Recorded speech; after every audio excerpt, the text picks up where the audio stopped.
Bona tarda.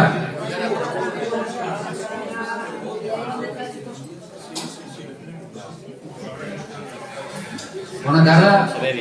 Hola a tots i totes.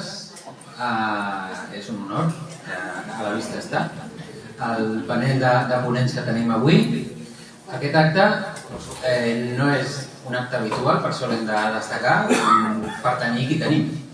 I també destacar l'esforç que ha fet especialment la Susi, la secretària de Transició Energètica i Medi Ambient de Podem, i que ha fet possible aquesta trobada. Ella i més gent, però ella personalitza un esforç col·lectiu, que això sigui possible.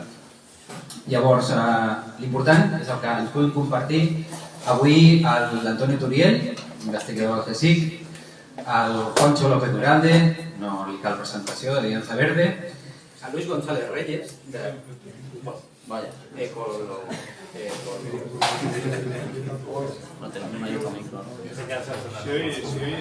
Ecologistas en Acción. Habrá que proyectar la voz, me temo. ¿Sí? ¿Está entrando? No. O sea, esto es como de atrecho, mejor no lo uso porque no tiene sentido. Disculpad, espero que las personas que estáis conectadas os llegue el sonido, sí, pero no. Bueno, vamos a ir trampeando. Como mínimo los que estemos en la sala, seguro que a través de la proximidad nos podemos oír, y espero que los que están conectados en línea también reciban el sonido de una manera adecuada. Yo no me voy a enrollar, pero hace el miércoles era el Día de la Vida de Catalunya i decíamos todos que som defensors de la terra, no? I veiem així amb el pit ple, defensors de la terra. Però molts d'aquests que s'omplen el pit dient que són defensors de la terra, el que fan és jugar amb la terra, jugar amb l'aire, jugar amb l'aigua, com a béns de consum en funció dels seus interessos. I és una cosa que és de tots i totes, aquests recursos que són limitats. Són limitats, però que hi ha gent que defensa la terra de boquilla, però després no li importa fer grans vies de comunicació que enverinen l'aire, com la B40, o pensar que és imprescindible ampliar l'aeroport, o que el nostre bé i la nostra felicitat vindrà sempre de la pujada del PIB o que hi hagi més milions de turistes que arribin cada any. Llavors vivim en un món limitat, amb uns recursos que són els que són, i on la població, al llarg de molt de temps, ens ha fet associar el concepte de felicitat i fins i tot de la nostra personalitat a posseir certs béns de consum que ens donen caché com a persones, perquè tenim aquestes marques i aquests béns de consum. També fer creure, a través d'aquest relat col·lectiu, que tot va molt bé perquè venen 21 milions de turistes, 22 milions de turistes, 3 turistes per persona a Catalunya cada any, i això ens fa anar bé a tots. Doncs hauríem de preguntar quina és la mena d'ocupació que crea aquest model econòmic, quin és el retorn que genera, quin és el peatge que paguem tots i qui s'està beneficiant d'aquest relat. El mateix passa amb molts altres temes, evidentment el de l'aeroport és flagrant, però la idea aquesta és només posar la qüestió sobre la taula, i també serà important saber com, des del nostre discurs, des de la nostra posició política, des dels moviments populars, des dels partits, que realment no compren aquest relat de que créixer i que tenir un PIB que es dispara és la felicitat col·lectiva, doncs com fem que aquest discurs cali i arribi a la gent, i realment no tenir aquesta barrera que molta gent fa, que entengui que l'ecologisme és una cosa de pijo progres o d'una gent així molt acadèmica, i que en realitat afecta, i especialment afecta els més humils, sempre els més humils, que són els que depenen dels recursos col·lectius. Per tant, jo ja no parlo més, faran intervencions d'aproximadament 10 minuts, cadascun dels ponents. En primer lloc, l'Antonio Turiel Martínez serà qui farà la seva intervenció, després el Luis González Reyes i finalment el Juancho López Duralde. Les preguntes les farem tots al final, la idea és fer una mica de debat amb el conjunt d'exposicions que puguin fer, i sisplau no us talleu, pregunteu, opineu, si no esteu d'acord amb alguna cosa segurament també la podrem contrastar, i a partir d'aquí jo callo i sisplau aneu projectant la veu, perquè aquí el tema aquest no tira. Sí. Vale. Bueno, pues nada, yo lo que voy a intentar hacer es un poco el diagnóstico de por qué realmente no podemos sostener un sistema basado en el crecimiento por más tiempo, ¿no? También conviene decir que si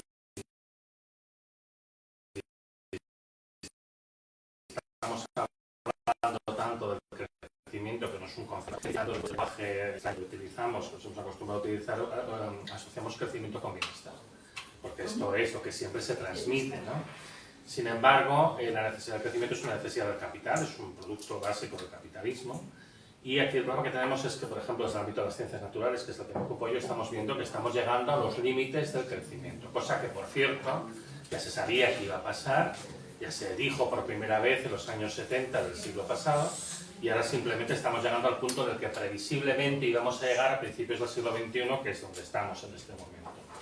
Todos sabéis, sin duda, el problema del cambio climático, la gravedad que tiene, ¿no? Esto es un tema que se habla recurrentemente, aunque, como también sabéis, no se está consiguiendo realmente frenar las emisiones. El año pasado fue el año que tuvo el máximo de emisiones de la historia, 40 gigatoneladas de CO2 emitidas a la atmósfera.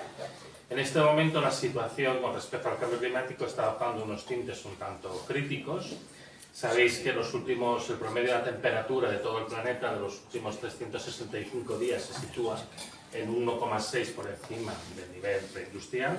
Se había fijado en la conferencia de París en el año 2015 intentar no llegar al 1,5, claro, tampoco hemos disminuido las emisiones y ahora mismo estamos en 1,6, impulsado por varios fenómenos transitorios como es el Niño, pero el Niño ahora se ha acabado, el Niño de 2023-2024, y el sistema Tierra no está relajando porque estamos entrando en una fase nueva, pero estamos observando, entre otras cosas, en un sobrecalentamiento de la superficie del océano, que justo como yo soy oceanógrafo es de lo que más me ocupa.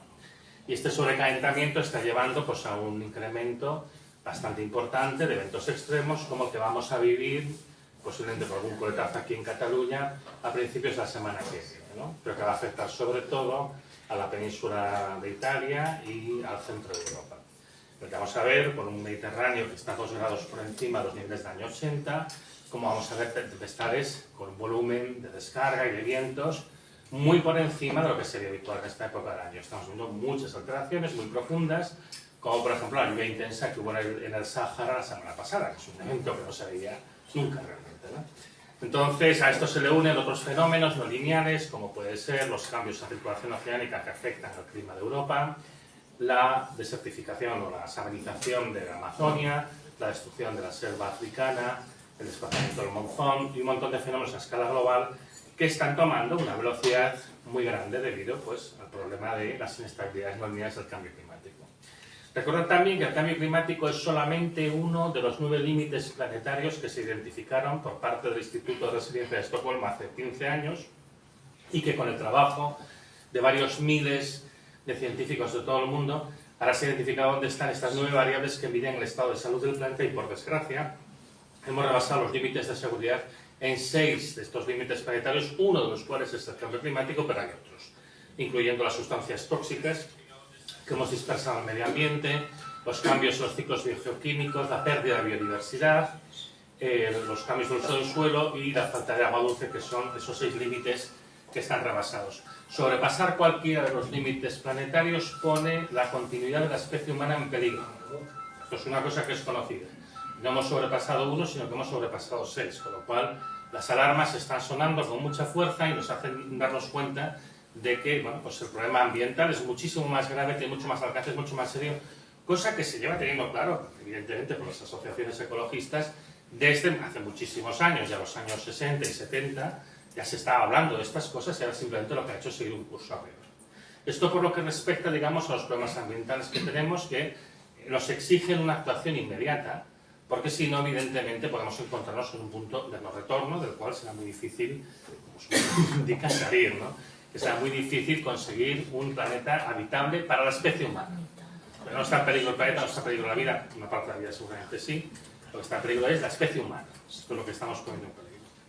Combinado con esto está el problema de la escasez de recursos. No tenemos una cantidad infinita de recursos naturales, pero el problema de la escasez de recursos no comienza cuando se agotan por completo, sino cuando se llega a sus máximas taxas de extracción y a partir de aquí empieza a decaer, ¿no? Y esto, por ejemplo, es algo que estamos observando con el petróleo. La máxima extracción de petróleo crudo convencional, que es el petróleo de toda la vida, fue el año 2005, hace 19 años.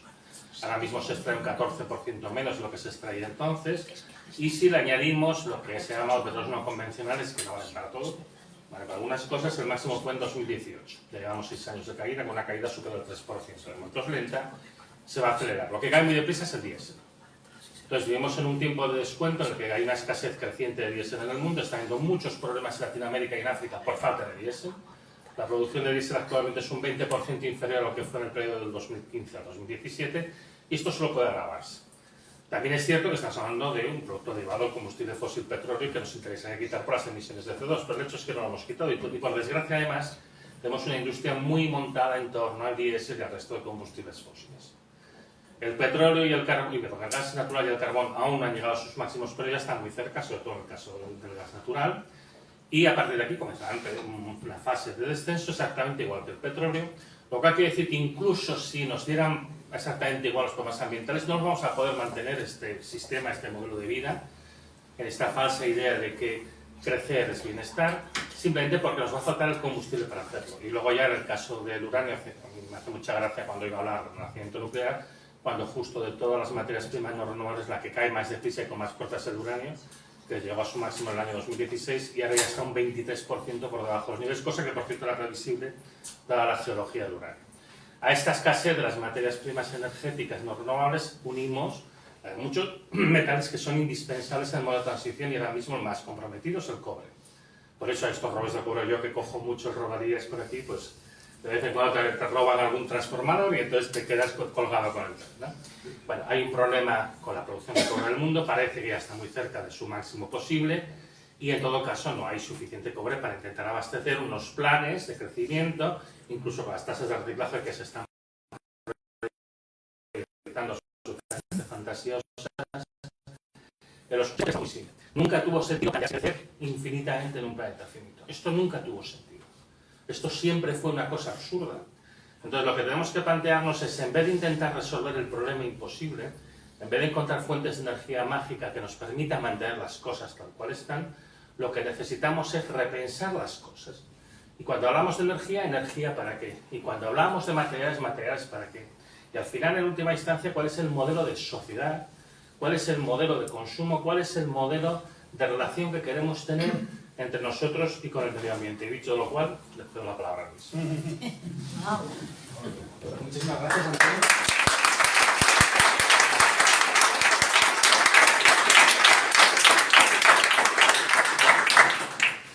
Bueno, muchísimas gracias, Antonio, y muchísimas gracias por la invitación. ¿Se me oye bien en el fondo? Vale. Yo voy a centrar mi intervención como en 5 ideas fuerza de cómo responder, una propuesta de cómo responder a lo que está planteando Antonio, ¿no? A este contexto, ¿no?, de crisis ambiental, al que le podríamos sumar claramente un contexto de crisis social y de crisis económica desde la perspectiva decrecentista. La primera idea, que resulta como bastante obvia después del tema del decrecimiento, del nombre del decrecimiento, es la reducción. Necesitamos reducir drásticamente nuestros consumos de materia y energía, y además sin hacernos falsas expectativas. Necesitamos reducir nuestros consumos energéticos porque no solamente se nos están agotando esos combustibles fósiles y además los tenemos que abandonar como consecuencia de la emergencia climática, sino porque es que además las renovables no tienen las características de los combustibles fósiles y no van a ser capaces de mantener el sistema actual pues tal y como lo tenemos montado. No son fuentes energéticas que las tengamos en formato stock, es decir, que podamos utilizarlas independientemente de si es de día o es de noche, de si sopla el viento o deja de soplar, de si ha llovido mucho o poco, de si han crecido mucho o no las plantas. Estas son las características de las renovables. Las características de los combustibles fósiles es que las tengo siempre, 24 horas al día, 365 días al año, y cuando cambian las fuentes energéticas, tengo que cambiar de alguna manera la forma de organizar mi economía. Es que las fuentes energéticas renovables están muy dispersas sobre la superficie del planeta. Llega un montón de radiación solar sobre el planeta, pero no nos llega concentradita sobre un punto, sino que llega dispersa por una gran cantidad de superficie, y si yo quiero conseguir una cantidad apreciable de energía, ¿qué es lo que tengo que hacer? Poner un montón de paneles solares. Eso significa un montón de materiales, y eso significa un conflicto en el uso del territorio, entre los usos energéticos, los usos alimentarios y los usos para la biodiversidad. Y los 3 usos ahora mismo son fundamentales. Así que esto tampoco es un problema que tenga que ver con lo técnico, es un problema estructural de esas otras fuentes a las que tenemos que ir, pero a las que tenemos que ir pensando en que nuestro orden social y nuestro orden económico va a tener que ser necesariamente distinto y va a pasar por esa reducción en nuestra disponibilidad energética. Porque la tercera característica de las energías renovables es que nos pueden dar una cantidad energética para vivir dignamente, pero no para vivir como vivimos ahora, sino para vivir con unos consumos notablemente por debajo de los que tenemos ahora, no digo ya de media a nivel mundial, pero desde luego, y mucho más, pues en los países enriquecidos como los que nos vivimos. La cuestión no va solamente de reducción de energía, sino que la cuestión va también de reducción en nuestra disponibilidad de materiales. Antonio hablaba del cobre, pero le podríamos sumar más. Le podríamos sumar el fósforo, le podríamos sumar un montón de metales raros que son determinantes para el desarrollo de esas renovables de alta tecnología, pero también de un montón de aplicaciones que tenemos en nuestra sociedad industrial que nos marcan la necesidad de crecer. Si hablamos de hacer frente a la emergencia climática, los estudios son meridianamente claros. No se puede hacer frente a la emergencia climática sin una reducción del consumo. Y esto nuevamente nos lleva hasta ese elemento clave de la reducción. Pero es que no solo tenemos una emergencia climática, tenemos también una emergencia ecosistémica. No podemos hacer frente a la pérdida de biodiversidad que se está llevando por delante pues, la capacidad de satisfacción de nuestras necesidades si no hacemos también una reducción en nuestro consumo material energético. Así que la primera idea es reducir, y esto significa vidas de formas distintas, no vidas malas, sino vidas distintas de las que tenemos en la actualidad. La segunda idea sería relocalizar. ¿Relocalizar por qué? Pues porque no tenemos capacidad de mantener el trasiego que tenemos de mercancías, de personas y de información a largas distancias, en rápidas velocidades, vamos a cortos tiempos, y además en grandes volúmenes, sin el concurso de los combustibles fósiles. No existe alternativa sin esto. No la hay. Ni el hidrógeno, ni la electrificación del transporte, ni los agrocarburantes. Esto puede mantener algo de la movilidad, pero está muy lejos de poder satisfacer los 1.300 millones de vehículos que hay en el planeta, o ese trasiego, ya digo, pues casi instantáneo que tenemos de unos lugares a otros. Así que lo que necesitamos son economías mucho más locales, y esto no es una cosa menor en nuestros órdenes, porque entre otras cosas plantean un tránsito desde economías globalizadas como la que vivimos en la actualidad a economías localizadas donde el grueso de lo político, de lo económico, de lo cultural esté en lo local. Y esto tiene un corolario, porque para tener economías localizadas que permitan satisfacer nuestras necesidades, necesitamos que esas economías sean diversas. No esta especialización internacional de la producción, ¿no?, en el que aquí se produce una cosa y en otros lugares se produce otra, no, sino poder producir todo lo que necesitamos las personas en cercanía. Y esto es otro cambio económico de amplísimo calado. La tercera idea, la primera reducción, la segunda relocalización, la tercera sería integración. ¿E integración en qué? Integración en el funcionamiento de los ecosistemas. En los últimos 200 años, los seres humanos hemos vivido como si no hubiese límites en el planeta y como si no dependiésemos del conjunto de la trama de la vida. Y dependemos del conjunto de la trama de la vida. Dependemos, entre otras cosas, para esto que se ha denominado la economía circular. ¿La economía circular qué es? Es reutilizar una y otra vez los materiales. Y la economía circular existe en este planeta. Es la que tienen los ecosistemas. Son capaces de reciclar el fósforo, el nitrógeno, el carbono, del orden del 99,5% o el 99,8%. Esto es algo que está en la estratosfera de la economía humana, que ahora mismo tenemos unos niveles de circularidad del orden del 8%. Y esto es determinante para la vida, porque no entra materia nueva en nuestro planeta, y el cobre no se genera de forma espontánea, hay el que hay. Así que necesitamos hacer una economía circular como la que hacen los ecosistemas. Y esa no es una economía capitalista. Esa es una economía radicalmente distinta a la capitalista. ¿Y por qué? Porque en nuestra economía, digamos que hay 4 tipos de residuos. Uno es lo que se dispersa, pues el fósforo que yo he añadido a los campos y que queda luego diluido en los acuíferos, por ejemplo, que no lo podemos hacer circular. Otra es lo que se emite. Cuando yo he quemado CO2 y lo he emitido a la atmósfera, eso nunca se va a volver a convertir en carbono o petróleo. Bueno, se convertirá con el concurso de la naturaleza dentro de millones de años, pero no para el año que viene, que es lo que necesitaría nuestra economía. El tercer elemento sería lo que convertimos en stock: carreteras, edificios, bueno, todo lo que construimos las sociedades humanas, que es fundamental para el capitalismo. Porque la especulación urbanística no ocurre única y exclusivamente en Cataluña, en el Estado español, sino que ocurre en China, en Estados Unidos, en Alemania. Es un elemento transversal a la reproducción del capital, sin la cual nuestro sistema da problemas. Así que el último elemento, que son las excreciones de nuestro sistema, lo que denominamos basura habitualmente, que tampoco puede ser circularizado, tampoco puede ser reciclado al 100%, aunque fuese reciclado al 100%, nos quedarían los otros 4 elementos, lo que queda acumulado en stock, lo que se dispersa y lo que se emite, que nunca jamás va a poder ser circularizado. Así que hablar de una economía circular es hablar de una economía distinta a la que tenemos en la actualidad, entre otras cosas, hablar de una economía que no es una economía industrial, sino que es una economía agraria. Porque las economías agrarias sí que son capaces de hacer circular el uso de sus materiales gracias a que se apoyan y que se insertan en el conjunto del funcionamiento ecosistémico. Así que cuando pensamos en transiciones, pensemos no en una cuarta revolución industrial, sino que pensemos más en transiciones hacia un metabolismo agrícola, no cualquier metabolismo agrícola, sino un metabolismo agrícola basado en lo que podría ser pues, todo lo que es la agroecología. Cuarta idea. Nuestras sociedades no solamente tienen un problema ambiental, sino que tienen un problema social de primer orden. En el momento actual de la historia de la humanidad es en el que el reparto de la riqueza es más desigual de ningún otro momento en la historia de la humanidad.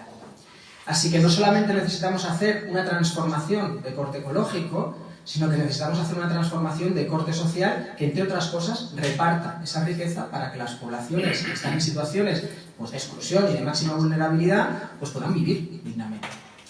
Y pensar en ese reparto de la riqueza es pensar que esa reducción en los consumos materiales y energéticos tiene que ser necesariamente muy desigual y que quienes tienen posiciones de privilegio en nuestro sistema tienen que crecer de forma muchísimo mayor, mientras que habrá otras personas que viven en condiciones miserables que tendrán que aumentar sus consumos materiales y energéticos para vivir en condiciones dignas. Y esto tiene políticas concretas. Tiene políticas concretas que hablan de reparto de la riqueza, porque los servicios públicos tienen que ver con el reparto de la riqueza, porque repartir el empleo, pues reducir la jornada laboral, adelantar la edad de jubilación tiene que ver con el reparto de la riqueza, porque la renta básica de las iguales tiene que ver con esto, porque las expropiaciones tienen que ver con esto, y este tipo de políticas son políticas que necesitamos. Y no pensemos solamente en un reparto de riqueza dentro de los territorios en los que habitamos, sino que pensemos en ese reparto de riqueza también a nivel internacional, porque realmente el grueso de las desigualdades no se hacen dentro del contexto catalán o del contexto español, sino que se hacen en el contexto internacional, y esto nos da una mirada internacionalista que es tremendamente necesaria en las transiciones en las que nos encontramos. Y la quinta y última idea, y con esto lo dejaría, es que poner en marcha todo esto es tremendamente difícil en el contexto socioeconómico en el que nos encontramos, porque nos encontramos siendo cómplices y copartícipes del funcionamiento de nuestro sistema.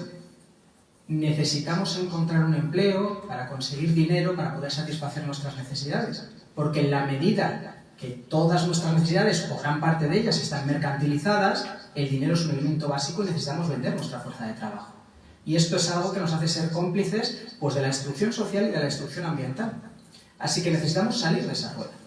Y salir de esa rueda sería construir autonomía. Esa sería la quinta idea, la construcción de autonomía. Y la construcción de autonomía es la capacidad de satisfacer nuestras necesidades sin tener que recurrir al mercado.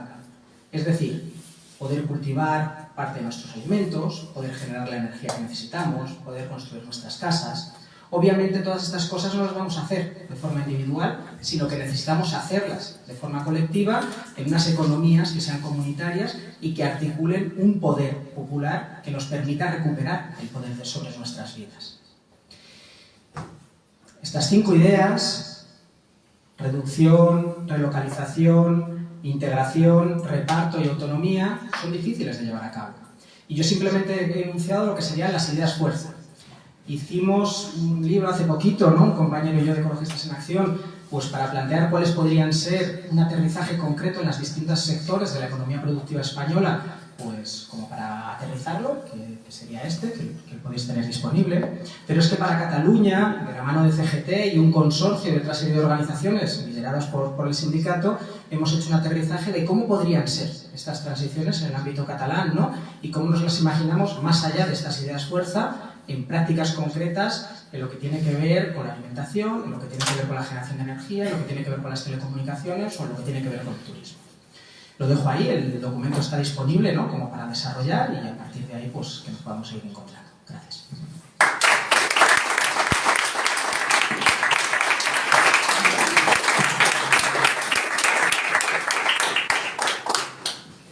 Voy a intentar dejarlo así, se oye bien, ¿no? Se ve que se sabe. No, ves que voy a ver si... ¿Así? Es que quiero intentar evitar tenerlo en la mano porque es un coñazo. ¿Así se oye? Sí. ¿Se oye bien? Sí. Fenomenal. Pues yo quería dedicar estos minutos a hablar de, bueno, de algo que los y las que estamos aquí, pues a lo que los y las que estamos aquí dedicamos nuestra... desde la política, o si es para hacer toda esta situación. Quería empezar muy brevemente por hacer un repaso. Ha hablado Antonio de esos 9 elementos, de los cuales 6 ya están en crisis, que decía el Instituto de Estocolmo. Me gustaría repasar esos 6 muy rápidamente para entender por qué realmente necesitamos de la política, ¿no?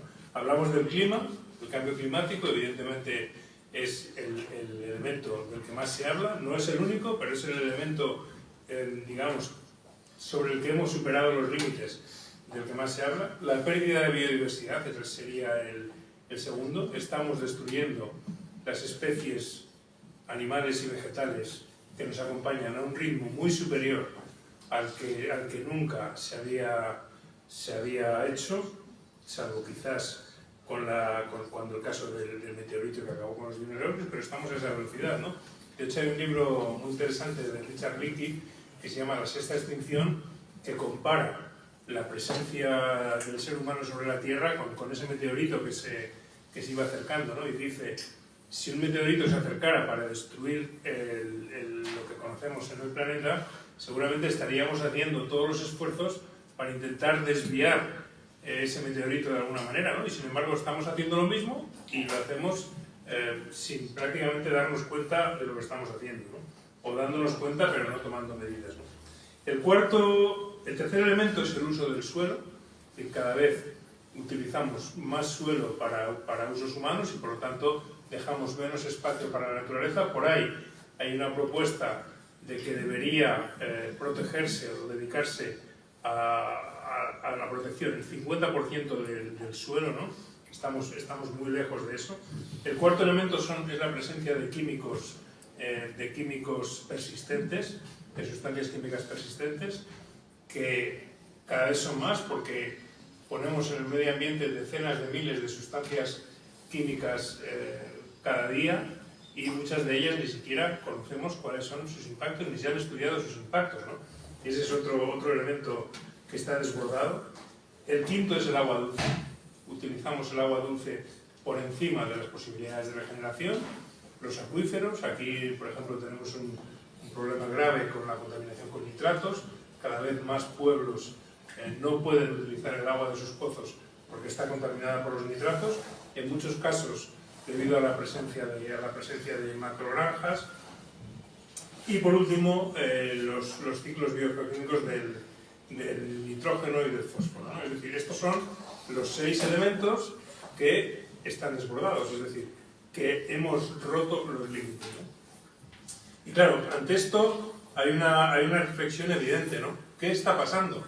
¿Por qué no respondemos? Es una reflexión que he hecho mucho y seguro que muchos la habéis hecho y muchas la habéis hecho también, ¿no? ¿Por qué? Si tenemos la evidencia científica de que todo esto está ocurriendo, sin embargo, ¿por qué la política no está dando respuestas, ¿no? Y sobre esto es sobre lo que yo quería reflexionar un poco, porque la crisis política en la que estamos inmersos es evidente y es una crisis política global, ¿no?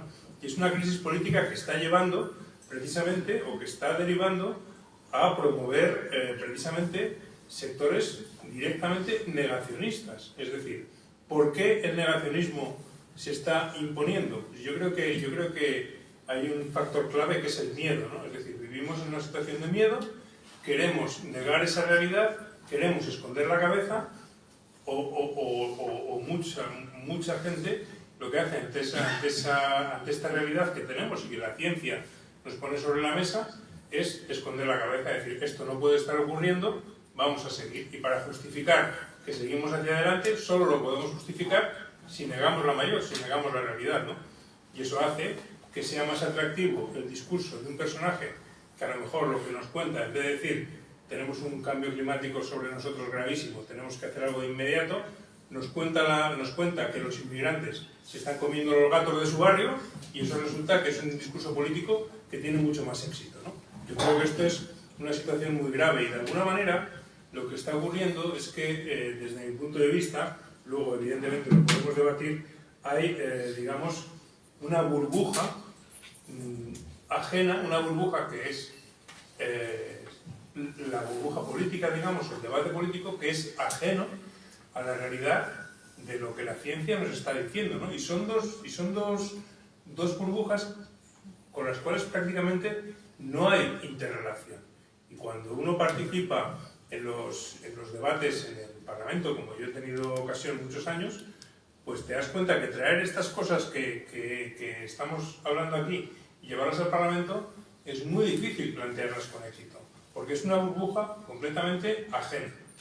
¿Por qué es ajena? Bueno, yo voy a decir algunos elementos que a mí me parecen fundamentales, ¿no? En primer lugar, el greenwashing. Yo creo que nadie, ningún sector, hablo en este caso de la política, no hablo de las empresas, donde el greenwashing es una evidencia y lo conocemos bien, pero también en la política, ¿no? Ningún sector, hasta ahora ya la extrema derecha es diferente, porque la extrema derecha, como digo, es negacionista, pero ningún sector quiere reconocer que no les interesa la cuestión ambiental. Lo que ocurre es que tapan la falta de iniciativas con anuncios. Hoy, esta misma semana, estamos viviendo uno, que es el caso del gobierno español. Sale Pedro Sánchez diciendo, vamos a dar 40 millones a la bicicleta. Y bueno, pero ¿qué hay detrás? ¿Cuáles son las políticas de ese gobierno? ¿Realmente podemos decir que el gobierno a día de hoy está haciendo políticas ambientales avanzadas? Las leyes que se han aprobado en el Congreso no se aplican. Sería, por ejemplo, mucho más interesante que el gobierno se dedicara a obligar a las ciudades a tener zonas de bajas emisiones, como dice la ley de cambio climático, pero solo el 13% de las ciudades tienen zonas de bajas emisiones, ¿no? Y sin embargo dice, bueno, vamos a dar dinero a la bicicleta. ¿Realmente podemos pensar que es una buena solución ambiental el que el gobierno de la nación apoye a la ciudad de Madrid, por ejemplo, a tener más bicicletas? No lo es, sabemos que no lo es puro greenwashing, pero con eso, con una llamada de gran impacto mediático, pues parece que lo cubren, ¿no? Otro aspecto que a mí me parece también muy relevante y que yo he vivido y que tiene mucho impacto son las puertas giratorias. Digo que lo he vivido porque en el Congreso lo hemos vivido, ¿no? Alguien me decía hoy, hablando del voto del PNV, por ejemplo, sobre Venezuela, ¿no? Me decía, ¿no tendrá que ver que el expresidente del PNV es el presidente de Repsol? ¿No habrá ahí una conexión? ¿Por qué de repente el PNV vota,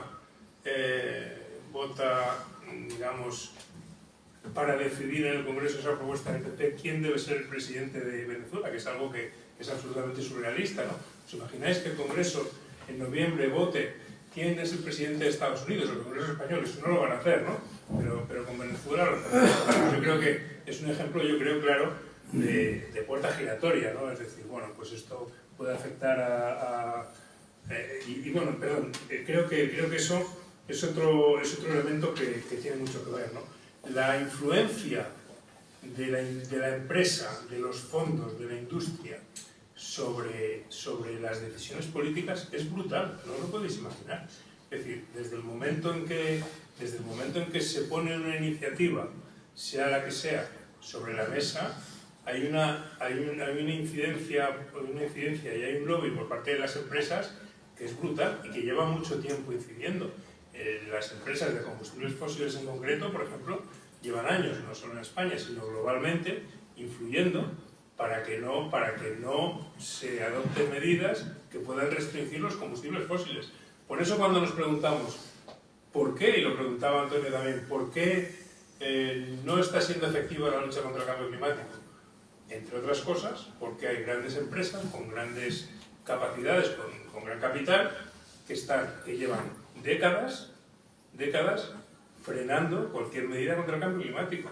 Ellos sabían, las empresas petroleras, y eso está documentado científicamente, conocían perfectamente los efectos del CO2 en la atmósfera. Lo sabían mucho antes de que se hablara de cambio climático. Durante mucho tiempo lo han tapado, durante mucho tiempo han tratado de impedir que este conocimiento científico llegara. Una vez que ha llegado, han financiado, y esto también está documentado, los lobbies negacionistas están financiados por estas empresas, y así sucesivamente. Es decir, existe una acción, y cuando ya llega al Congreso, os aseguro que la acción de estos lobbies es intensa, muy intensa, sobre los diputados, y se apoyan,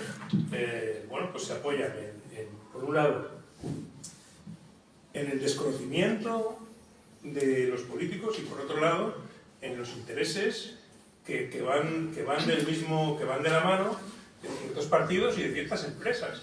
Y es que yo he vivido cómo los documentos, las enmiendas que presenta, por ejemplo, una compañía petrolera, llegan directamente a la mesa a través de partidos. Ciudadanos, por ejemplo, todas sus enmiendas de cambio climático eran de Repsol. Así, o sea, Repsol las mandaba y ellos directamente las tramitaban, sí, o sea, le quitaban eso yo lo he visto, ya ha ocurrido, y yo era presidente de la Comisión de Cambio de Medio Ambiente, y lo he visto en primera persona. Todos estos son elementos que inciden en que, finalmente, pues realmente la política sea una herramienta que con mucha dificultad hace frente a estos problemas. Claro, esto, para mí, no lleva a decir, como dicen muchos, porque creo que es erróneo, no lleva a decir, guau, es que la política, es que los políticos, es que es una mierda. Creo que eso es un error. Creo que es lo contrario, precisamente, lo que hay que hacer. Creo que tenemos que implicarnos, creo que tenemos que trabajar para, pues que haya fuerzas, o por lo menos una fuerza, que sea capaz de plantear estas cuestiones con claridad y abiertamente desde lo local, es decir, desde los ayuntamientos, donde las decisiones que se toman son fundamentales, a lo estatal, a lo europeo y globalmente. Creo que esa es la respuesta correcta. Creo que el decir la política no sirve es erróneo. Yo creo que hoy no sirve, es insuficiente, pero no sirve porque no hay suficientes voces, porque no hay suficiente fuerza, porque no hay suficiente empuje, porque no hay suficiente impulso. Creo que ese es el problema. El problema no es la herramienta. Es una herramienta que tenemos ahí y que deberíamos utilizar mucho más. Y por eso, en mi caso personal, pues yo me impliqué en esto precisamente con la convicción de que es imprescindible que estemos ahí y que tratemos, por lo menos, de dar testimonio de lo que está pasando y de contar las cosas que yo puedo contar aquí. Ojalá de ir mucho más allá y de poder cambiarlo. Y se han hecho muchas cosas buenas, es decir, yo creo que no podemos tirar por la borda todo lo que en estos años hemos hecho y hemos conseguido, que han sido muchas cosas. No me voy a poner a enumerarlo ni a ponerle medallas. Que son insuficientes, sin lugar a dudas. Que hay que ir mucho más allá, sin lugar a dudas. Pero cosas que no hubieran ocurrido si no hubiera habido gente que está trabajando en este ámbito para cambiar las cosas. Así que, efectivamente, yo hoy, pues un poco mi mensaje es ese, ¿no? Creo que, efectivamente, la cosa está mal, pero creo que no podemos concluir, como la cosa está mal, sálvese quien pueda y yo me voy de fiesta y todo es una milonga, que es un poco la conclusión que nos tratan de vender de la extrema derecha, sino más bien la contraria. La situación es preocupante, la ciencia nos está advirtiendo, vamos a remangarnos y vamos a luchar en todos los ámbitos que podamos. Y para mí la política es un ámbito que no debemos despreciar, sino que al contrario debemos estar y debemos tratar de dar respuesta también a la política, porque creo que es muy importante. Y bueno, pues esto era lo que yo quería contar. Vale. Muchas gracias.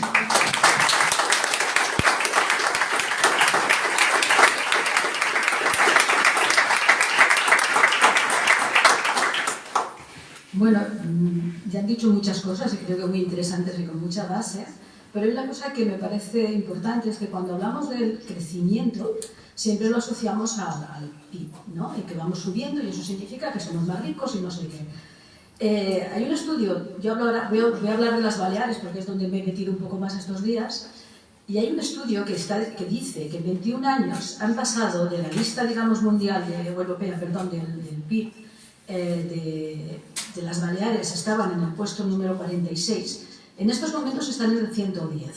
Evidentemente es una locura, porque ellos turismo tienen para dar y regalar. De hecho, ha empezado Andrés hablando de que había un 3% para cada catalán, en cambio... Tres turistas, sí, perdón, no tenemos tres, perdón, sí. Pues allí tienen 21 turistas por cada ibicenco. Me parece que 18 por cada mallorquín y 13 por cada menorquín. O sea, que ellos saben muy bien de lo que están hablando. Pues no, viven de puta pena. No tienen, perdón, pero no tienen agua. Están pasándolo, francamente, mal. Están viviendo, porque esto del PIB que decimos que nos lo repartimos, es como aquello que dicen, pues, el sueldo medio está, y dices, ¿dónde está? La gente come tanto pollo. ¿Quién se lo come? Se lo comen 4, como siempre. Cuando hablamos del PIB estamos hablando de las grandes compañías, esas compañías muy bien especializadas en sacar el dinero a paraísos que nosotros no vemos, que pagan los impuestos mínimos y que tienen un trabajo muy bien hecho, y encima nosotros paga la misma agua a un señor, una parejita de ancianos que están viviendo en un pueblo que paga el que se ha puesto allí al lado, con el campo de golf, con el jacuzzi, con las piscinas. El litro de agua les sale igual, y se lo estamos financiando nosotros. Porque si tenemos un agua, que como bien ha dicho Turiel, todos los recursos que tenemos no son infinitos, son finitos. Y lo que estamos haciendo es que unos señores hagan un negocio maravilloso a costa de esto. Hay que planteárselo, hay que planteárselo.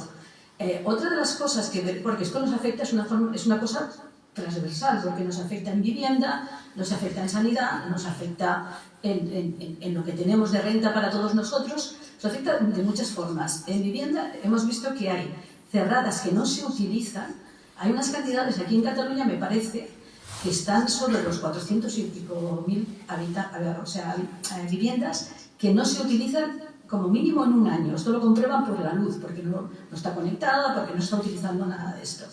Evidentemente, habrá muchas premisas en todo esto, con un tanto por ciento importante de esto, aunque sea un 20. Son viviendas que están ahí, que se podrían utilizar. Y esto está pasando aquí, pero está pasando en todas partes. Tenemos que tener claro que el crecimiento no significa riqueza para los de siempre. Pero para nosotros, yo creo que todo el mundo, si analiza un poco, estamos perdiendo nivel para vivir. El nivel per cápita ha bajado. Entonces, tengamos claro que regalamos el dinero y que desde el partido, nuestro partido político o cualquiera, porque esto es transversal, tendríamos que tener claro quién somos y dónde estamos. No plantearnos, preocuparnos, hoy que va a bajar el PIB. No va a bajar nada. Va a bajar para unos que no van a ganar dinero, que se irán a explotarlo por otro lado. Pero esa lucha la tenemos que hacer. Y yo no voy a hablar más porque me parece que lo que han dicho ellos ya es súper importante. Y en estos momentos, si os parece bien, estaría empezar a hacer preguntas y que tengamos un debate más abierto. ¿Vale?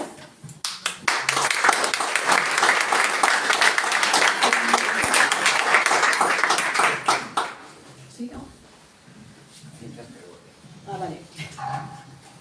Hola, buenas tardes a tothom. Soc Francesc de la Garriga y bueno, quería poner sobre la mesa unas dudas que tengo.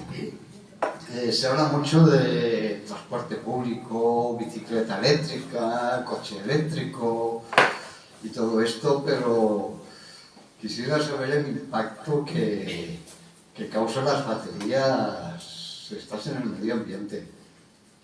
Y la segunda pregunta que tenía, la segunda cuestión, referente al agua, los nitratos y todo esto, las desenlatadoras.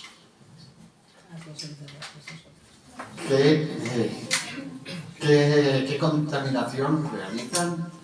Porque yo por lo que he buscado por ahí es tremendo. Y solamente quería puntuar esto. Gracias a todas y a todos. Hablando de baterías, ¿ya tiene pilas? Sí, a ver, en el tema de las baterías, evidentemente estamos hablando de que la batería típica... Toma la palabra, por favor. Sí, deberíamos tomarla, sí, para olvidar un poquito. Sí. En el caso de las baterías, como utilizan materiales que son escasos y que su proceso de extracción en general es bastante contaminante, hay un impacto grande, sobre todo en otros países, en el sur global. El impacto mayor ambiental de las baterías se produce siempre en la extracción. Entonces, la extracción de litio depende del tipo de explotación, generalmente consume mucha agua, y esto muchas veces es en países que son desérticos, ¿no? Pues ahí tenemos pues, Argentina, en Chile, en Bolivia, en zonas que, bueno, muchas veces, en Australia mismo, no hay tanta agua, entonces eso implica una competición por recursos acuíferos, y luego, bueno, pues quedan los residuos que queden de la propia explotación, ¿no? Y ya si vas a otros elementos que se utilizan, como por ejemplo el cobalto y el níquel, bueno, pues ahí también tienes, a veces minas a cielo abierto, además con trabajos, claro que tiene el impacto que es ambiental, un impacto que es social y que se efectúa sobre todo en países del sur global. Luego hay un segundo impacto que es a nivel de las plantas de refinado de estos materiales. Entonces, mucha parte de refinado, sobre todo lo que son tierras raras, que se utilizan para muchos componentes electrónicos y demás.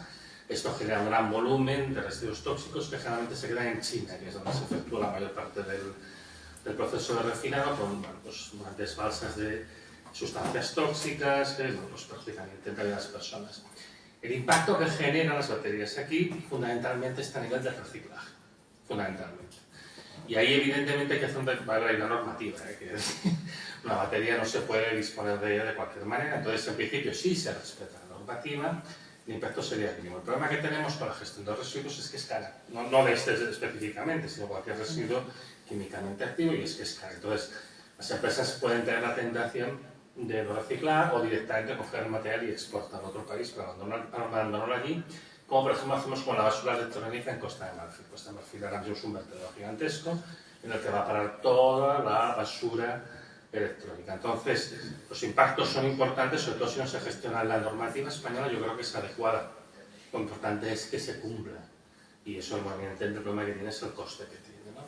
En cuanto al tema de las desaladoras, el impacto ambiental más directo que tienen es la generación de salmueras. O sea, tú lo que haces es, bueno, pues hacer una pluma de sal concentrada, y esto es bien conocido, tiene un impacto en los ecosistemas locales. La sal, evidentemente, se disuelve rápidamente cuando vas a distancias grandes en el océano, pero en las zonas costeras puede tener un impacto sobre todo los sustratos que se fijan en el fondo marino, porque la sal tiene tendencia, lógicamente, como está saturada, a sentarse allí, se van dejando esos fondos que se cristalizan, los vuelven muchas veces inhabitable, y luego en las zonas cercanas causa impacto, por ejemplo, en los peces, porque los peces tienen una tolerancia a la sal, y en general toda la vida marina tiene una tolerancia a la sal, incluso las algas tienen una tolerancia a la sal, ¿vale? Estos impactos suelen estar circunscritos a unos pocos kilómetros, porque enseguida se diluye, pero los impactos costeros pueden ser muy relevantes dependiendo del volumen de salmuera que se genera. Este es el impacto directo más grande que producen las plantas de desalinización. Y bueno, no sé si queréis añadir alguna cosa más. Había 3 palabras pedidas. Sí. Quizá usted. Buenas tardes. Estoy totalmente de acuerdo con todas las exposiciones, pero ninguno de vosotros, hablando del decrecimiento, ha nombrado, ninguno de vosotros ni nadie nombra la cuestión de la demografía. La cuestión demográfica creo que genera un impacto muy enorme en la cuestión de la desaceleración. Un ejemplo, ¿cuándo la humanidad ha vivido mejor? En el siglo XIV, con la peste negra, cuando se quedó la población europea totalmente reducida, y cuando el señor feudal quería que le trabajaran las tierras, decía sí, pero paga condiciones de trabajo. ¿Por qué? Porque eran poquísimos. La ley del aborto en Norteamérica, la ley Rose versus Biden o una cosa así, redujo la criminalidad en toda Norteamérica exponencialmente. Yo creo que el control de la natalidad, las leyes del aborto, son las que realmente van a favorecer que haya una verdadera desaceleración, evitar el consumo excesivo de recursos, el agua, los materiales naturales, en fin. ¿Por qué nadie habla del antinatalismo?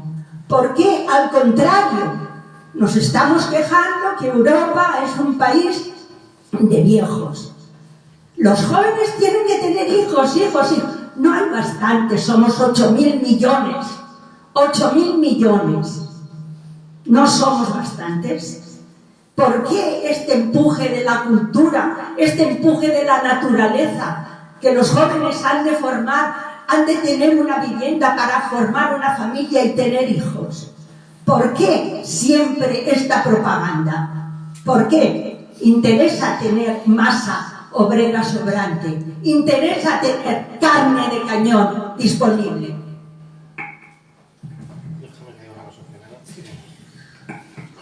A ver, aquí evidentemente no solo el tema poblacional, pero yo, por ejemplo, lo hablo mucho.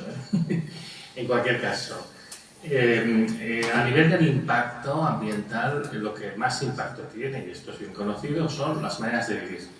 Es decir, de los 8.100 millones de personas que hay en el planeta, la parte que genera más impacto son los 1.000 millones que viven en el norte global.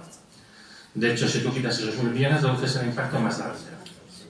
Entonces, no es tan simple como decir vamos a reducir población, sino como decir vamos a reducir lo que de consumo. En todo caso, es cierto que el planeta no puede contener una cantidad infinita de humanos y en todo caso es probable que para vivir de una manera sostenible el número total de humanos pueda ser que se tenga que reducir, la capacidad de carga por medios sostenibles del planeta sea sensiblemente inferior, y yo personalmente creo que es probable que sea sensiblemente inferior. De todas maneras, una cosa que está comprobado que funciona como medida más eficaz sin ser cosa traumática, porque aquí lo que creo es que también estamos buscando soluciones de carácter humano, es fundamentalmente dar educación a la población. Cuando la población está más educada ya tiene tendencia a pensar en cosas, pues eso, la planificación familiar, el tipo de vida que quieren vivir, el tipo de vida que quieren dar a los hijos. También los sistemas de protección social ayudan mucho, ¿no? Porque la gente a veces tiene hijos simplemente pues, para garantizarse la vejez. Y luego, en general, todo lo que tiene que ver con la emancipación de la mujer, que es una cuestión de seguridad, de justicia social por sí mismo, ¿no?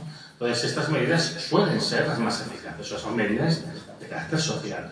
Y eso, de manera natural, yo creo que lleva a muchos países a equilibrarse, ¿no? Pero en cualquier caso, cuando hablamos del impacto, en esto tenemos que ser realistas. El impacto del norte global es inmensamente superior al resto del planeta. Es que si desapareciéramos los 1.000 millones de los países más opulentos, el resto podrían vivir bastante bien durante 30, 40, 50 años prácticamente haciendo las cosas igual que las hacen actualmente, incluso vivirían mejor, porque no tendrían que soportar la presión extractiva que se ejerce desde el norte. Entonces, yo en estas cosas también hay que ser un poco cauto, porque aunque estoy de acuerdo en algunas de las cosas que he dicho, tenemos que tener en cuenta que el modo de vida, particularmente nuestro modo de vida, es lo que mayor impacto tiene sobre el planeta. No sé si tú quieres... Un par de apuntacillos. ¿Que las políticas natalistas tienen que ver con el sostenimiento de nuestro sistema? Creo que es claro. Y no solamente por esa mano de obra de reserva que hay en el paro, sino por un aumento del consumo, un aumento de la producción. Hay distintos elementos que ayudan al crecimiento y al sostenimiento de nuestro sistema que tienen que ver con la natalidad. Pero yo creo que la clave, lo apuntaba Antonio, y voy a reforzarlo con ello, es que la población es un factor del impacto ambiental, pero no es el factor principal. Hay un estudio que lleva ya unos cuantos años, yo creo que es un estudio clásico, que plantea cómo los 3 vectores de impacto ambiental son, por una parte, la población, cuanta más población, más consumo, desde ahí por más impacto. Por otra parte, los consumos de determinadas partes de la población, esto que comentaba anteriormente Antonio. Y en tercer lugar, las tecnologías que se usan, las técnicas que se usen, porque obviamente no genera el mismo impacto una central nuclear que un molino hidráulico. No tiene nada que ver una cosa con la otra, por más que te pueda servir para moler ambas cosas, grano o lo que sea, ¿no? Hasta la revolución industrial, la población era el primer factor, de alguna manera, de impacto sobre el territorio. Los otros 2 eran factores relativamente secundarios. Desde la revolución industrial hasta aquí, la cosa ha cambiado y los principales factores de impacto son el nivel de consumo de una población privilegiada y las técnicas que se utilicen. Esto no quiere decir que no tengamos que tener en cuenta el tema poblacional. Quiere decir que si nos ponemos a poner el foco en qué es lo que tenemos que cambiar primero, tiene que ver con esos niveles de consumo que hablan de injusticia y con esas técnicas que hablan de nuestro modelo industrial que tenemos en la actualidad. Y esto me lleva al tema de la Edad Media, porque en la Edad Media, efectivamente, hubo un momento de resurgir de niveles de igualdad social que no tenían pues, precedente durante toda la época del Imperio Romano. Y la peste negra tuvo un papel, lo ha comentado en la intervención, y es verdad, pero no fue el único papel. diría que más relevante que la peste negra fueron las movilizaciones, las luchas sociales que se articularon en el conjunto del continente, que permitieron doblar la mano en muchos aspectos a los señores feudales y a los podesales. Y para mí esto es lo relevante. Lo relevante es, tenemos capacidad de organizarnos, y esa capacidad de organización es la que puede permitir que seamos capaces de hacer esos niveles de reparto que necesitamos para bajar esos consumos suntuarios o esos cambios tecnológicos, que en realidad es un cambio en nuestra organización social y política, más allá de que efectivamente la población es un elemento que tenemos que controlar. Yo no estoy diciendo que podamos crecer indefinidamente, porque nada puede crecer indefinidamente en este planeta. Siguiente.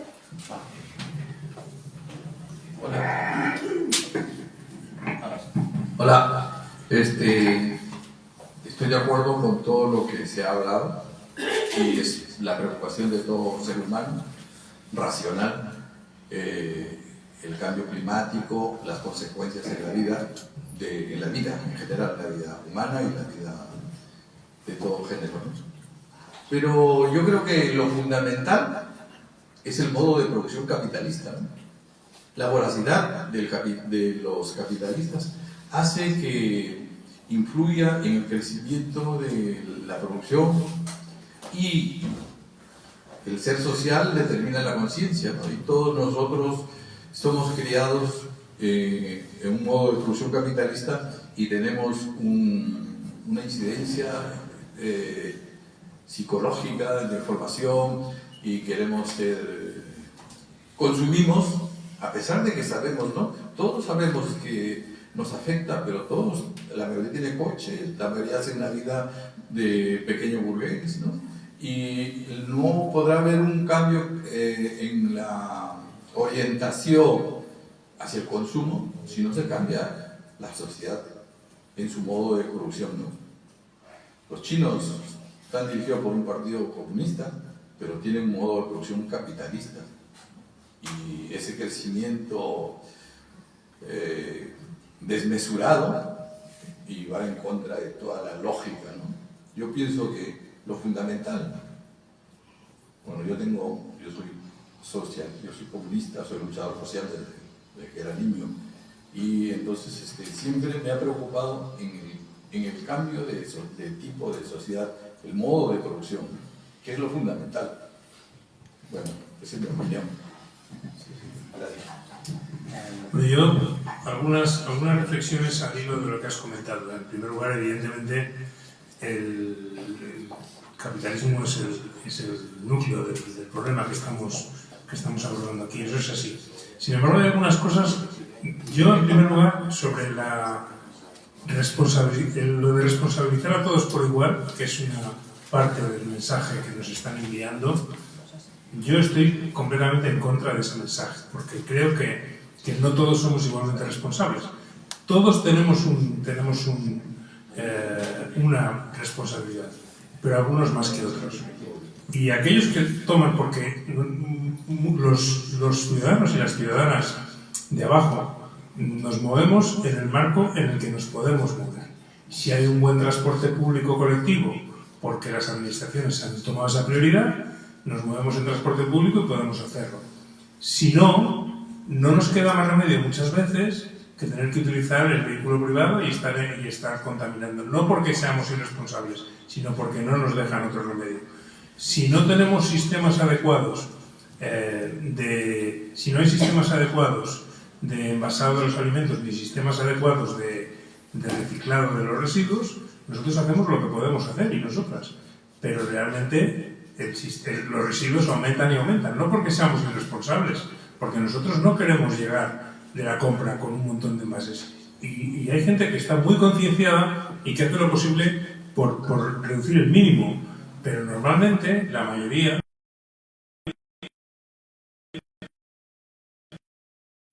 está bastante preocupada con conseguir alimentarse y busca a lo mejor más precios económicos que el que a lo mejor no se generen muchos residuos, ¿no? Por lo tanto, yo por eso, y luego bueno, también relacionado con lo que se hablaba antes de la población, es que el 1% de la población genera tanto impacto, y esto está estudiado, como el 50% de la población más pobre. Por lo tanto, vamos a ver dónde ponemos el foco. porque a mí me parece que el foco hay que ponerlo, y por eso para mí la política es importante y las políticas públicas son fundamentales, y las políticas públicas son las que pueden reducir la crisis ecológica desde mi punto de vista. Hay un libro muy interesante que seguramente conoceréis, de Barry Commoner, En paz con el planeta, donde analizaba, es ya de finales del siglo pasado, donde analizaba 30 años de políticas ambientales en los Estados Unidos. ¿Y qué es lo que encuentra? Pues que las políticas ambientales que han funcionado son las políticas públicas. Es decir, cuando se encuentra que los niños tienen un alto contenido de plomo en la sangre, descubren que ese plomo es el derivado que se utiliza en la gasolina, y que cuando se emite a la atmósfera los niños lo absorben y por tanto sube su concentración de plomo. Y esa concentración de plomo solo baja cuando el gobierno prohíbe la utilización de plomo en la gasolina. Eso es una medida política efectiva. Se nos intenta ahora convencer de que lo que hay que hacer es concienciar. Entonces, concienciar, pero concienciando nunca se hubiera conseguido reducir la concentración de plomo, porque hubiera un porcentaje mínimo hubiera cambiado a otro tipo de gasolina. Por lo tanto, yo creo que efectivamente el capitalismo es el problema, y eso debe combatirse con políticas públicas que tengan en consideración realmente como una de sus prioridades transversales la lucha contra la crisis ecológica. Y eso no está ocurriendo, y no está ocurriendo por las cuestiones que yo he hablado antes. Por supuesto, los intereses económicos, los lobbies, el greenwashing, las puertas giratorias, todo eso. Y eso es lo que yo creo que tenemos que combatir. Por darle un poco de vuelta a esto, ¿no? Porque yo estoy de acuerdo con el matiz. Sí. Yo estoy de acuerdo con lo que plantea Juancho. No todo el mundo somos igual de responsables, no todo el mundo, desde luego, pues nos puede exigir lo mismo. Claramente estamos en situaciones de desigualdad, y yo estoy seguro que tú estás de acuerdo también en esta historia. No tenemos discusión con esto. Pero esto no quiere decir que no esté en nuestra mano una parte del cambio, es más, que no seamos fundamentales y determinantes en esto. Me voy a ir al ejemplo de Mallorca, ¿no?, que se comentaba anteriormente, de las Baleares. Imaginemos ahora que se hiciese un referéndum en Baleares en el que se pusiese sobre la mesa que se iba a poner un veto, pero un veto de verdad, no una tasa turística de €1, no, un veto de verdad al turismo en Baleares, que no sea que pueden entrar unos poquitos menos, sino que cortamos de forma drástica el turismo en Baleares. Entendiendo, ahora no recuerdo el dato, que un porcentaje alto de la población de Baleares vive del turismo. Tal vez no quiera vivir del turismo, pero el hecho es que viven del turismo. ¿Qué es lo que iba a salir en ese referéndum? Pues uno imagina que cuando la gente tiene que escoger entre sus habichuelas y la coherencia, pues al final acabamos escogiendo las habichuelas. Todo el mundo acabamos escogiendo las habichuelas. Así que, más allá de las políticas públicas, que no las niego, si no somos capaces de vivir de otra forma, si no somos capaces de salirnos de esa rueda, no va a haber posibilidad de transformaciones de verdad y profundas. Y esto significa recuperar el poder de nuestras vidas. Esto significa recoger una de las cosas, de los lemas básicos del movimiento obrero, que era el cooperativismo, que eran los elementos de ayuda mutua, que eran construir las mutualidades. Si no conseguimos salirnos en la satisfacción de nuestras necesidades, de tener que depender del mercado, apaga y vámonos. Porque en realidad vamos a ir vendidos porque no tenemos capacidad de elección. Y esto yo creo que es un elemento estratégico desde mi punto de vista central, que no niega a los otros, no es que tengamos que escoger, pero creo que sin esto lo demás no vamos a conseguir articular. Sí, muy bien las intervenciones. Yo quería hacer algunas preguntas. ¿Se calcula por los científicos las emisiones y la contaminación de las guerras? No la he visto en los informes, no sé si es aparte o están en los mismos, o qué límites tiene eso, ¿no? 2, 3, 4.000 bombas, ¿cuánto aguanta? Bueno, esa es una pregunta. Por otro lado, me extraña que se diga no sirve el nitrógeno, y sin embargo la petroquímica de Tarragona se está construyendo una tubería para ella sola, financiada por el gobierno y la Unión Europea.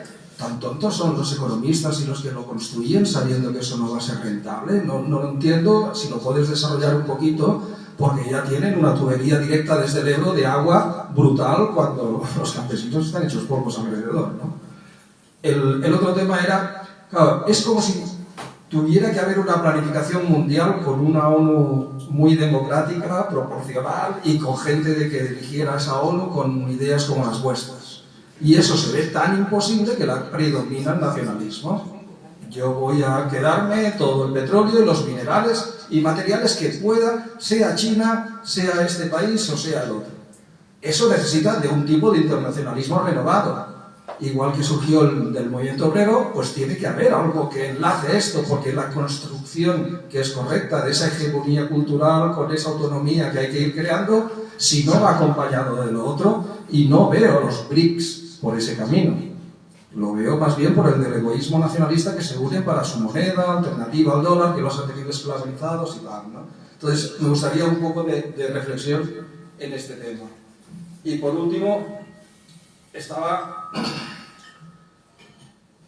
un momentito que me he perdido. Claro, se evita decir lo que sucede cuando un país lo intenta. Me da igual que sea Vietnam, Cuba, Venezuela, ya vemos lo que le sucede si sale aquí en la República que se pueda construir un modelo ejemplar ecológico de esta transformación que hace falta. ¿Habéis evaluado la correlación de fuerzas del capitalismo, el boicot, lo que tiene la OTAN con sus bases militares? ¿Cómo se le va a dar la vuelta a eso? ¿Con qué tipo de correlación de fuerzas? Porque hemos visto cómo tratan a cualquiera. Aunque lo intente un poquito, como Menchov o como sea, van a saco. Ellos no tienen escrúpulos. Entonces, eso sí que hace falta analizarlo desde la izquierda. ¿Cómo respondemos a eso? Una cosa que me gustaría responderte. En Nueva York han hecho una ley ahora que está haciendo que todos los pisos de Airbnb que se alquilan, tiene que estar el propietario. No se puede alquilar pisos así, tener 40 pisos y alquilarlo directamente. Cada propietario tiene que estar en su piso. Esto lo está haciendo un gobierno que en teoría no tiene nada que ver con la izquierda. O sea, ya se están haciendo cosas. Y aquí se aplican de una manera o se aplican de otra. Nosotros siempre nos traducimos las cosas como nos viene en gana. Pero fuera de nuestras fronteras se están haciendo cosas en esta línea. O sea, no pensemos que se nos van a echar todos encima. Hay pequeños pasos y esos pequeños pasos se pueden hacer. Bueno, yo contesto a las dos primeras preguntas y las dejo a vosotros, ¿no? A ver, el tema de las emisiones, por ejemplo, de los ejércitos sí que se estiman, y además es muy fácil de estimar porque solamente tienes que mirar el volumen de consumo de combustibles, que es un dato que más o menos lo puedes conocer, ¿no? Entonces, las emisiones de lo que es el ejército se sabe, pero claro, que tú vas un poco más allá, es el impacto de las bombas. Entonces, el impacto de las bombas es tremendo, pero no tanto por las emisiones de CO2 como por la dispersión de sustancias contaminantes, dependiendo del tipo de bombas, y luego la dispersión de elementos explosivos, ¿no? Por ejemplo, las bombas de racimo y cosas de este estilo, y aparte de, evidentemente, la destrucción que causan, la dispersión de aerosoles. Entonces, evidentemente, la guerra es algo muy contaminante. Simplemente volar un edificio genera un gran volumen de aerosoles, ¿no? ¿Os acordáis de cuando se hundieron las Torres Gemelas? Se generó pues, una nube enorme de polvo, de arena y demás, que eso tiene afectaciones respiratorias graves, aparte que incluso tiene pequeños efectos climáticos transitorios. Entonces, esto, hay alguna cosa, parcialmente, no es una cosa muy estudiada sistemáticamente, entre otras cosas porque evidentemente es un tema de estudio desagradable, no nos engañemos. Pero que tiene un impacto ambiental seguro, lo tiene además, seguro que no es pequeño. El tema del hidrógeno. Los economistas no van a ser tan tontos como para decir que tenemos que invertir en ladrillo, y porque esta inversión es segura, ¿no? Y esto se decía en el año 2007 y en el 2008. Entonces, en el caso del hidrógeno hay que hacer algunas salvedades que son importantes. El hidrógeno verde tiene sentido. No es que sea una cosa completamente absurda. Tiene sentido en unas aplicaciones en concreto y en un volumen en concreto. El problema es la escala. Cuando hablamos de transición energética, por ejemplo, hablamos del sistema de generadora eléctrica industrial, de grandes parques y demás, eso tiene sentido en una escala apropiada. El problema es como cuando dice Luis, cuando pretendes hacer una sustitución masiva. Entonces ahí te enfrentas al problema de los límites y después cuestiones técnicas que te limitan. El hidrógeno tiene sentido en una refinería, pero no para lo que se habla muchas veces de hidrógeno. El hidrógeno para motores es una mierda. Es una mierda, es decir, tiene poca eficiencia, además genera un montón de problemas adicionales, porque tienes que comprimir, refrigerar, es una sustancia que se escapa, es una sustancia corrosiva y explosiva y demás. El hidrógeno en una refinería tiene sentido, El hidrógeno de la refinería lo puedes utilizar para hacer plásticos, lo puedes utilizar para hacer fertilizantes, no para hacer combustibles de síntesis. Esto se dice mucho y eso sí es una estupidez, porque el rendimiento es muy bajo.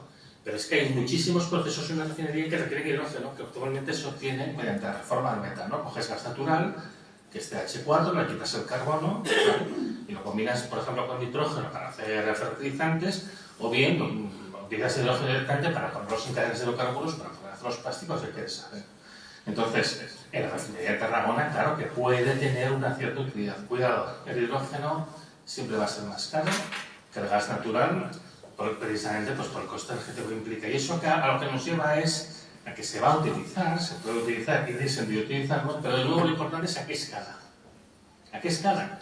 Porque ya no va a ser la energía abundante barata, no va a ser el material abundante barato que actualmente tienes con el gas natural. Y eso al final nos lleva a una pregunta que siempre está por ahí abajo, pero es la que tenemos que responder. ¿Energía para qué? ¿Materiales para qué? ¿Qué queremos? ¿Qué queremos hacer? ¿Cuál es un modelo que sea realmente viable y sostenible? Porque a lo mejor no tiene sentido producir masivamente nitrato de amonio para fertilizar la tierra y contaminar luego los acuíferos. A lo mejor hay que producir un poco, a lo mejor no hay que producir nada. Este es el debate que realmente se tiene que abrir. Lo mismo con los plásticos, ¿no? Los contaminantes estos que describíamos en los límites planetarios, una parte de ellos son los microplásticos. Ahora sabemos que el 0,5% de nuestra masa cerebral es microplástico ahora mismo. Entonces, bueno, pues ese es el tipo de discusión que se tiene que hacer. Entonces, esta gente lógicamente está pensando con esquemas de modelo de negocio clásicos, y claro que hay un negocio allí, por supuesto que lo hay, a una escala. Y no para lo que muchas veces se dice. También no olvidemos que aquí también hay unas componentes especulativas muy grandes, ¿eh? Y es lo típico, pues busca inversores, busca financiación, estas fondos de generation que generan una distorsión muy grande. Y entonces, bueno, pues muchas de las cosas que se están haciendo ahora no tendrán sentido, pero particularmente las cosas que se están haciendo en la refinería de Tarragona, la mayoría de ellas, no todas, tienen bastante sentido. De todo el que vamos a lo mismo, que haré los de siempre, ¿eh? Bueno, ahora no sé el resto. No entro en lo de Antonio, yo creo que con eso es más que de sobra. Entro en la parte esta internacionalista y de la represión y demás, ¿no? Porque muchas veces cuando pensamos en la lucha internacionalista, temas climáticos o otros temas ambientales, pues pensamos en las grandes cumbres y sacar de ahí acuerdos y tal, que bueno, digamos que han demostrado unos límites marcados, ¿no? Pero es que en realidad la lucha internacionalista no es solo eso. Es que hay un montón de lucha internacionalista, por seguir con el ejemplo de la emergencia climática, que no se juega en las grandes cumbres. Cuando este verano, el anterior, la población ecuatoriana votó en referéndum dejar sin explotar un yacimiento muy importante, el Yasuní, esto es lucha internacionalista. No articulada en grandes cumbres, sino articulada en luchas locales sostenidas durante 10 años para conseguir llegar a esto, ¿no? O cuando sin salir de aquí, ¿no? Pues Son Energía se proyecta como proveedora de electricidad, desde luego muchísimo menos impactante que el resto, ¿no? Y además en un formato cooperativo, y esto se proyecta en el resto del Estado, esto también tiene que ver con esa historia. Lo digo porque creo que necesitamos abrir un poco nuestro abanico estratégico, ¿no? Porque hay muchas veces cosas que podemos hacer en nuestro ámbito local que tienen impacto o posibilidad de impacto en el global, ¿no? Y que probablemente tienen más posibilidad de éxito que pensar que vamos a ser capaces, con la correlación de fuerzas que tenemos actualmente, que es muy desfavorable, efectivamente, ¿no? Y esto creo que lo tenemos que tener en cuenta, que conseguir que vayamos a tener un gran acuerdo climático, que nada hace prever que esto vaya a ocurrir. En cambio, hay otras cosas que sí que tenemos como más posibilidades de conseguir, que tienen impactos más pequeños, pero que por lo menos tienen éxito. Y esto no quiere decir negar lo otro, pero quiere decir como que abrimos el panorama. El tema de la represión, comparto contigo que es determinante, y que hay que articularlo, y que hay que ver cómo gestionamos esto. Pero sin irnos muy lejos, al otro lado de los Pirineos, encontramos un movimiento, el ZAD, las zonas autónomas a defender, ¿no? Que ha sido capaz de defender un territorio contra la construcción de un aeropuerto en Nantes, y esto empieza a sonar a lo que pasa por aquí, ¿no? El Prat, la ampliación, Illa y toda esta historia, ¿no? Y lo ha hecho con éxito. Y lo ha sostenido durante muchos años, construyendo además un territorio en el que la gente construía esa parte de la autonomía. O ahora mismo tenemos los levantamientos de la tierra, ¿no?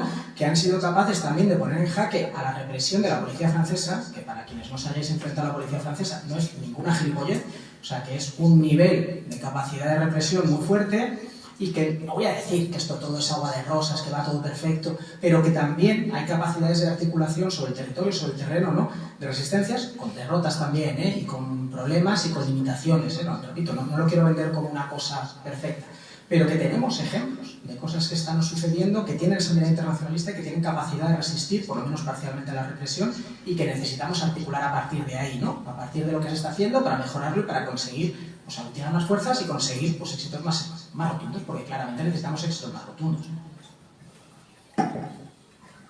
Fíjate, yo creo que en ese aspecto del internacionalismo hemos ido mucho a peor en términos ambientales. Es decir, yo recuerdo que las Naciones Unidas de finales del siglo pasado tomaron decisiones que hoy no se tomarían. Por ejemplo, en el año 1991 se firma el Tratado de Madrid de la Antártida, que prohíbe durante 50 años la explotación mineral y petrolífera de la Antártida, de un continente entero.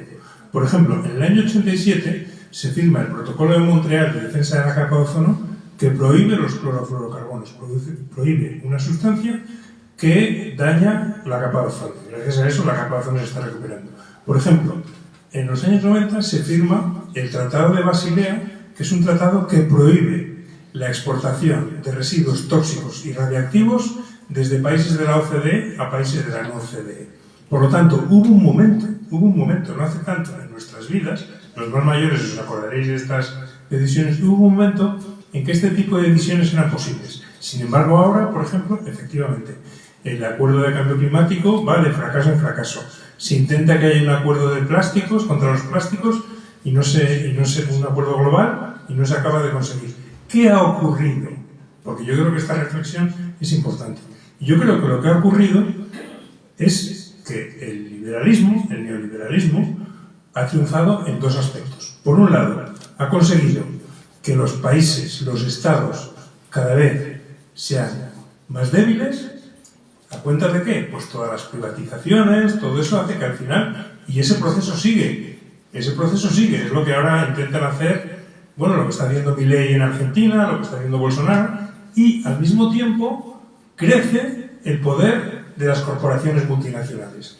A día de hoy, los estados son mucho más débiles de lo que eran a finales del siglo XX, y hay corporaciones mucho más poderosas y que actúan de manera impune. Y este proceso ha ocurrido. Por lo tanto, es verdad que la acumulación, digamos que nuestras fuerzas son mucho menores, pero hay que pensar que eso se puede conseguir. Pero para eso, para mí, ¿por qué fue muy esperanzador el 15M y por qué estoy aquí? Porque de alguna manera hubo un despertar de la conciencia en ese sentido, es decir, tenemos que recuperar el poder, porque ahora mismo el problema es que el poder no está en nuestras manos, está en manos de esas corporaciones, y lo que tenemos que hacer es recuperar el poder, y es muy difícil, y lo estamos viendo, y estamos viendo las hostias que nos llevamos todos los que estamos aquí y todas, pero creo que analizar lo que ha ocurrido, la represión, sin lugar a dudas, la represión es brutal. En este momento, la represión contra el ecologismo es injustificable y brutal. Es decir, que la Fiscalía del Estado califique de organización terrorista a organizaciones que su mayor delito es tirar tinta en el Museo del Prado sin dañar nada, es que es de coña. Que se esté persiguiendo a un activista antiballenero y que va a acabar sus días en la cárcel en Japón si no lo evitamos, que en el Reino Unido se haya condenado a años de prisión a activistas de Just Stop Oil por parar el tráfico en una carretera, esto es lo que está ocurriendo ahora mismo. Es decir, hay que ser conscientes de la represión que se está ejerciendo contra el ecologismo. ¿Por qué se ejerce esta represión? Precisamente porque la presión sobre los recursos naturales cada vez es mayor y, por lo tanto, el poder, en un ámbito amplio, lo que hace es perseguir con más fiereza todavía al activismo ambiental. Por tanto, es verdad que son más débiles, pero quiero recordar que no hace tanto se conseguían cosas que hoy será muy difícil conseguir, como por ejemplo impedir la explotación petrolífera de un continente entero. Es que pensarlo. O sea, ¿se podría conseguir hoy eso? Yo creo que sería muy difícil.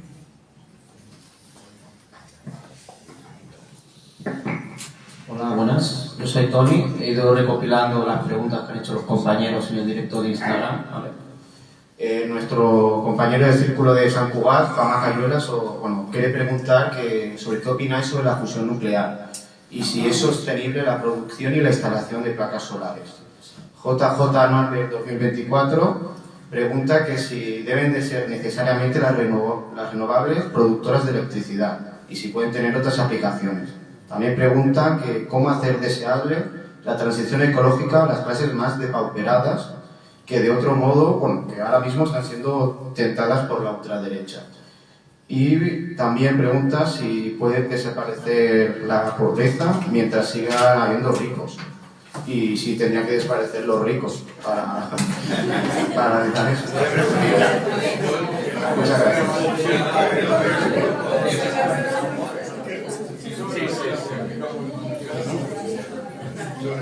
Bueno, yo dejando el tema del internet, me voy a centrar en las primeras preguntas, ¿vale? Y creo que después pasará a Luis y a Juancho porque son muy aficionados que... El tema de la fusión nuclear es algo que se está investigando desde hace muchos años. En cualquier caso, no es nada que vaya a suceder en un futuro próximo. Ustedes se habla mucho de ella, pero yo conozco gente que está en el proyecto de Fusion for Energy, que es el proyecto principal, que es el que instalará ese reactor primero que hará. Recordemos que son varios reactores que se tienen que ir haciendo consecutivamente y eso no es por capricho, porque hay una serie de problemas técnicos que se tienen que ir resolviendo y solamente cuando se resuelvan unos puedes pasar a diseñar el siguiente reactor, porque tiene que incorporar las cuestiones que se han podido resolver los anteriores. Es un proyecto, como cualquier proyecto puede fracasar, no se puede empezar, pero en cualquier caso, incluso con los países más optimistas de la oficina de Fusion for Energy, ellos están calculando un mínimo de 35 años antes de conseguir el primer reactor comercial de fusión. No olvidemos además que en el consorcio participan Rusia, China y la India, que nuestra relación sobre todo con los dos primeros ahora mismo no es excelente, porque ahí está Estados Unidos y demás. Y esto está llevando a que aún se acumulen más retrasos. A mí el tema de la fusión me parece una tecnoquimera. Yo hace 14 años escribí un post que se llama ¿Habrá algún día un reactor comercial de fusión?, explicando toda una serie de problemas técnicos que ya eran conocidos entonces, que nos dicen, nos indican que probablemente no se va a poder conseguir nunca y esos problemas técnicos siguen siendo los mismos. Entonces, bueno, yo, en cualquier caso, en el mejor de los casos, estamos hablando de aquí 35 años, pues hombre, los problemas ya están aquí en la hora como para estar 35 años esperando a ver si viene un milagro porque nos convendría mucho, ¿vale? El tema de la sostenibilidad de las placas solares, bueno, las placas solares, el mayor problema que tienen, la producción de electricidad mediante placas solares tiene bastantes ventajas, es una forma limpia de producir electricidad, excepto lo que es el cocinado de la placa. Eso se hace China, que es un país muy carbonífero y que evidentemente consume mucho carbono en todos sus procesos productivos, no específicamente en todos, y claro, por supuesto, en ese sentido la huella es excesiva, pudiendo ser mucho menor, ¿no?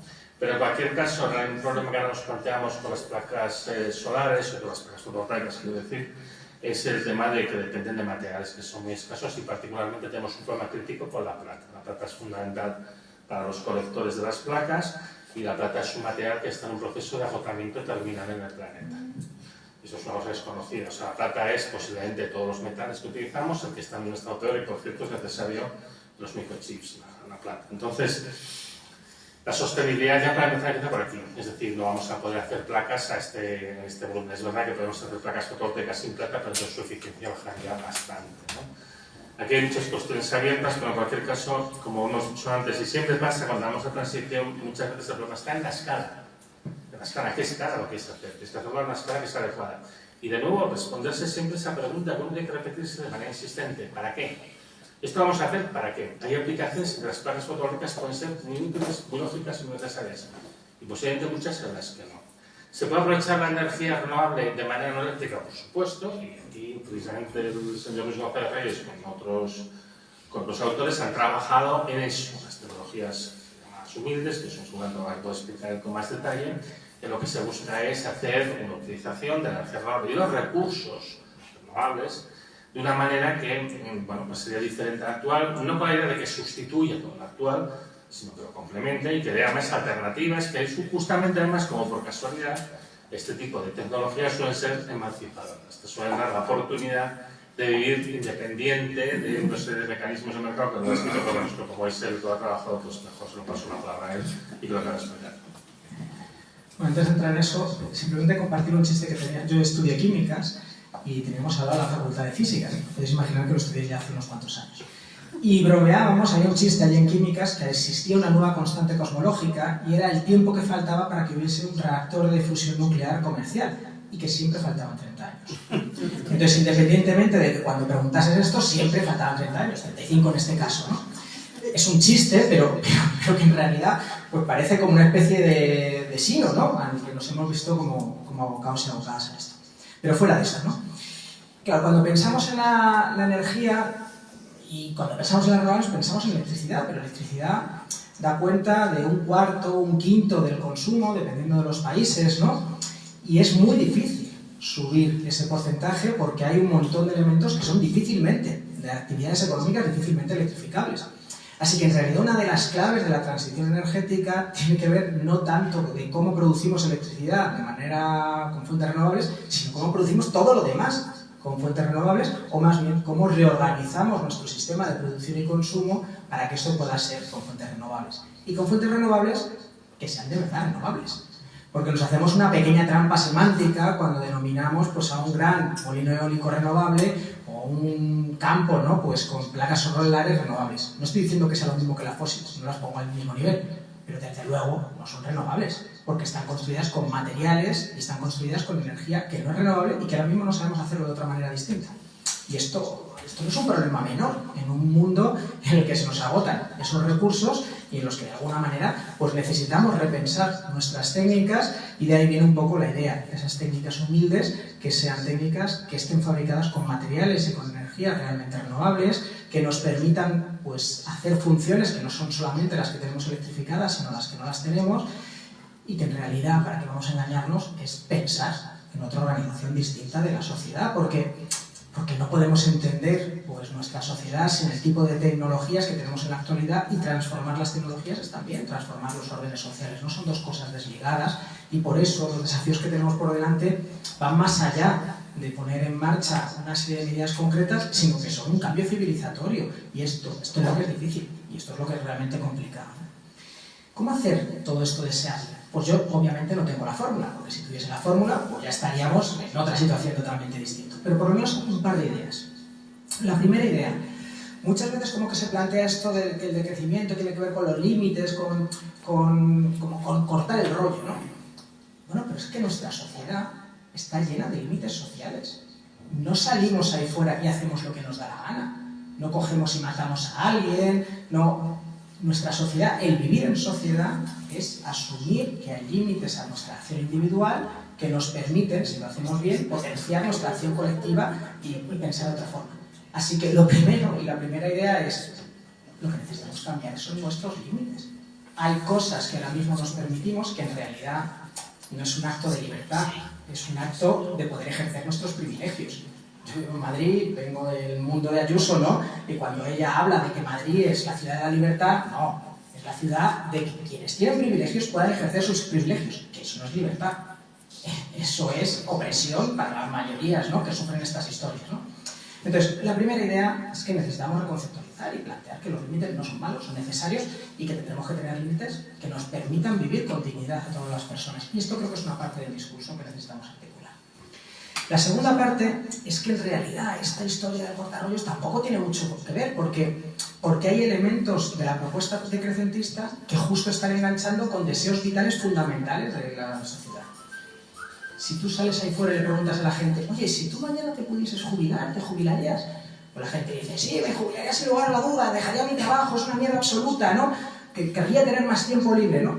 Bueno, pero es que estamos hablando de cosas de estas. Estamos hablando de dejar de tener trabajos sin sentido, porque cuando tú te quieres dejar tu trabajo porque no tiene sentido para ti, ¿no? Y plantear otras vidas que realmente tengan sentido y se articulen alrededor de la satisfacción real de las necesidades de las personas, y esto creo que es un elemento de discurso que además engancha muchísimo con deseos sociales. Un último elemento tiene que ver con que muchas veces desligamos este rollo de que por un lado va lo social y por el otro va lo ambiental, ¿no? Y si pues hacemos políticas, ¿no?, pues que favorezcan a las personas más empobrecidas, pues tendremos que sacrificar el medio ambiente, como si fuesen dos elementos separados, que no lo son en absoluto. Hay un libro maravilloso de un catalán, de Joan Martínez Alier, que es El ecologismo de los pobres, que muestra claramente cómo en un montón de lugares del planeta esto lo tienen meridianamente claro. Y es que no van las cosas separadas. Es que tener una buena calidad de vida, entre otras cosas, tiene que ver con tener un entorno en el que yo pueda vivir, pues que me permita subsistir. Y esto creo que es otro de los elementos sobre los que tenemos que trabajar a nivel discursivo.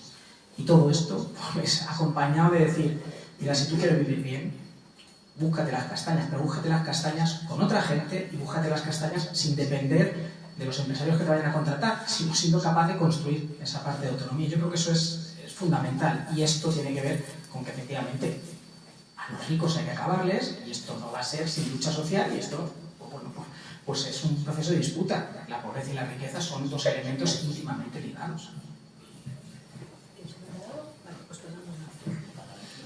Sí, yo quería hacer incidencia en 3-4 puntos. El primero sería el de los coches. No se trata de ningún tipo de negacionismo, sino de necesito argumentario. Necesito argumentario porque los coches no los usamos todos, entonces es muy fácil utilizar el transporte público. Ya lo ha respondido parcialmente antes, Pancho. En Barcelona se puede prescindir del coche. Tú vives sin coche perfectamente, pero fuera de Barcelona la cosa cambia. Entonces, bien, hay que eliminar los coches, pero estamos eliminando los coches baratos, estamos eliminando los coches caros. Ahora, tú te puedes comprar un coche si tienes 30 o 40 mil euros. Pero si solo quieres gastarte 10 o 15 mil, pues no, te vas a quedar sin coche, vas en transporte público. Y los que vivimos fuera sabemos el transporte público que hay aquí en Cataluña, de Rodalías, que es vergonzoso. Entonces, no tenemos alternativa. Nos está diciendo, esto no lo vais a tener. A mediados del siglo pasado fue el gran logro de los trabajadores.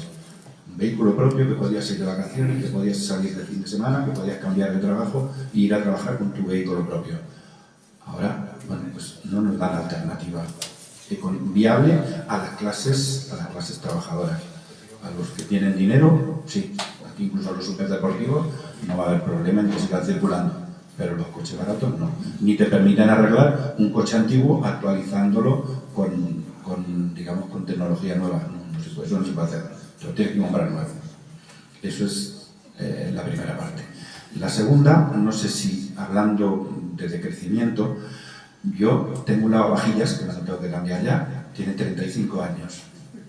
El siguiente que me vaya a comprar no me va a durar más de 10 años, pero no va a valer 3 veces menos, va a valer lo mismo que me costó el otro. He oído que se está legislando en ese sentido en alguna parte, de que tratan de que los productos pues duren un poquito más. Sabemos hacer que duren, pero pues en la Luna o en Marte, que llevan 40 o 50 años funcionando, sabemos hacer que duren. ¿Por qué no hacemos que las cosas duren más? Eso no sería un factor de decrecimiento, no sería un ahorro de recursos tremendo, que luego tenemos que tirar y no sabemos dónde tirarlo, lo tiramos a donde no, lejos de nosotros, ya buscamos otro que se fastidie. Y luego, otro punto es los envases. Se está dedicando mucho dinero a la recogida selectiva, pero no se está dedicando ese mismo dinero a la reducción de los envases. Yo tengo en mi casa el porta a porta. Eso es el invento del siglo, el porta a porta. El 80% de los residuos que yo genero son envases. Y muchas veces no son envases necesarios. Es el soporte de marketing de las empresas, que pagamos 2 veces. Cuando compras el producto, cuando reciclas y cuando te multan porque no reciclas lo suficientemente bien. O sea, la culpa es tuya que no reciclas bien. No sabéis reciclar, multa que te dio. Hombre, no le demos... Ecoembes es la estrella. No le demos al lobo a guardar las ovejas. No debería existir Ecoembes. Y el último punto, en el tema de la energía, me pone de muy mal humor de que no exista lo público en la energía. La energía para las energéticas, qué mierda las energéticas. Si el agua es pública, cada vez menos, ¿por qué no almacenamos? Porque no hacemos sistemas de almacenaje, y no hablo de baterías, sistemas de almacenaje de toda la energía que se desperdicia, que se crea por renovables que no son tan renovables, pero que muchas veces no están en marcha porque no se puede almacenar esa energía, eso se pierde. Pero si se está haciendo ya, hay muchos, he oído proyectos de ciclos de doble ciclo, de pantanos de doble ciclo. Pero todo eso en manos privadas y lo público en la energía. ¿Por qué no hay más energía pública? Si hay dinero, vamos a hacerlo nosotros y luego poder repercutirlo en la sociedad.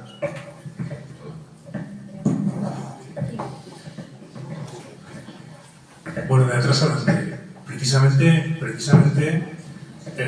la importancia de la lucha que realizamos.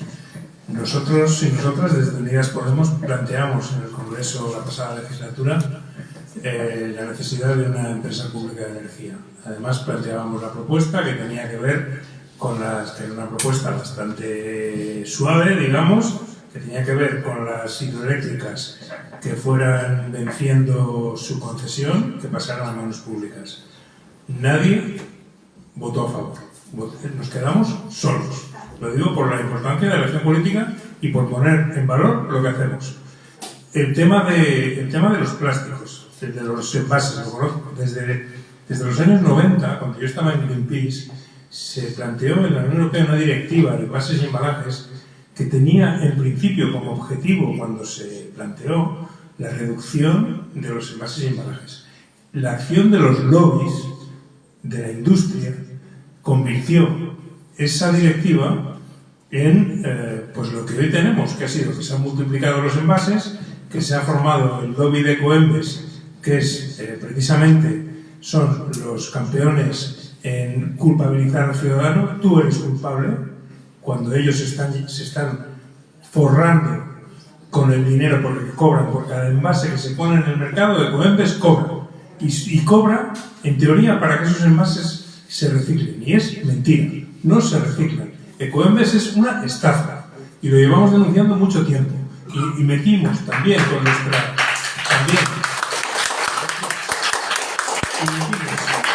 metimos también por la acción porque el Partido Socialista no quería, y metimos en la ley de residuos la obligación de que se instalara en España el sistema de devolución, de depósito, devolución y retorno, llamado SDR, y a pesar de que lo metimos y está en la ley de residuos, el Ministerio de Transición Ecológica está de la mano de Ecoembes impidiendo que eso se desarrolle. Eso es lo que está pasando hoy, es decir, que nosotros hemos hecho y nosotras hemos hecho por terminar con esto, pero os insisto, es difícil, necesitamos más fuerza.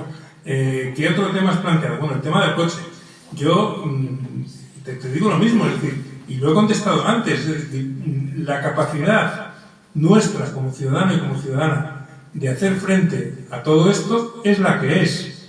Y por lo tanto, si no hay políticas públicas de impulso al transporte público, de impulso, hay desde luego iniciativas que yo sé que en otros países funcionan muy bien, por ejemplo, el coche compartido. No hablo de BlaBlaCar, hablo de cooperativas, de gentes que tienen vehículos, un número pequeño de vehículos, que tú no tienes un coche en propiedad, sino que eres parte de un grupo de gente que comparten y que utilizan. Es decir, hay alternativas, pero claro, que tienen que facilitar la posibilidad. Y en este momento, ¿qué ocurre? Que vamos en dirección contraria. Es que es lo que estoy diciendo.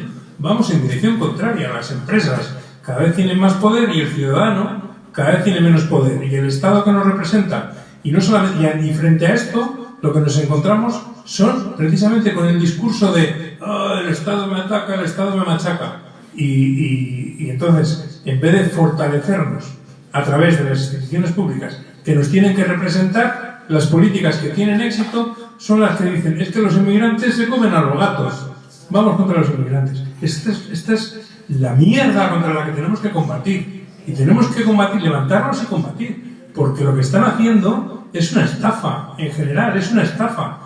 Y eso es lo que tratamos de combatir, y eso es lo que yo trato de transmitir, seguramente con poco éxito, pero es lo que trato de transmitir. Si no nos levantamos y luchamos contra esto, evidentemente cada vez más plásticos, cada vez más residuos y, bueno, pues cada vez más machacados. Luchemos, yo es lo único que puedo decir, es así.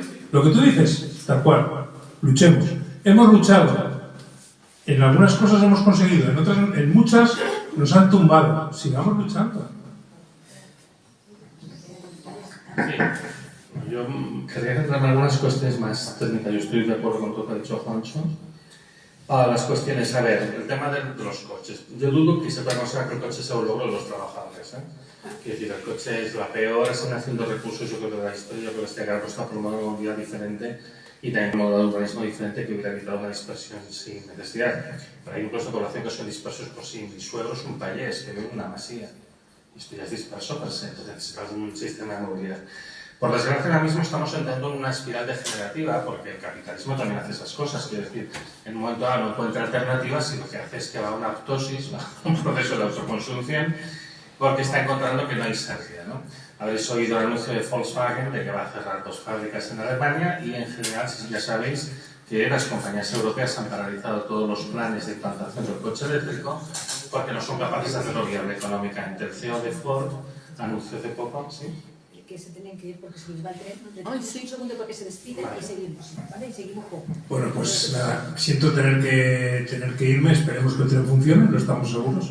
Así que, bueno, muchas gracias, ha sido un placer debatir con vosotros y con vosotras, compañeros, y a seguir luchando.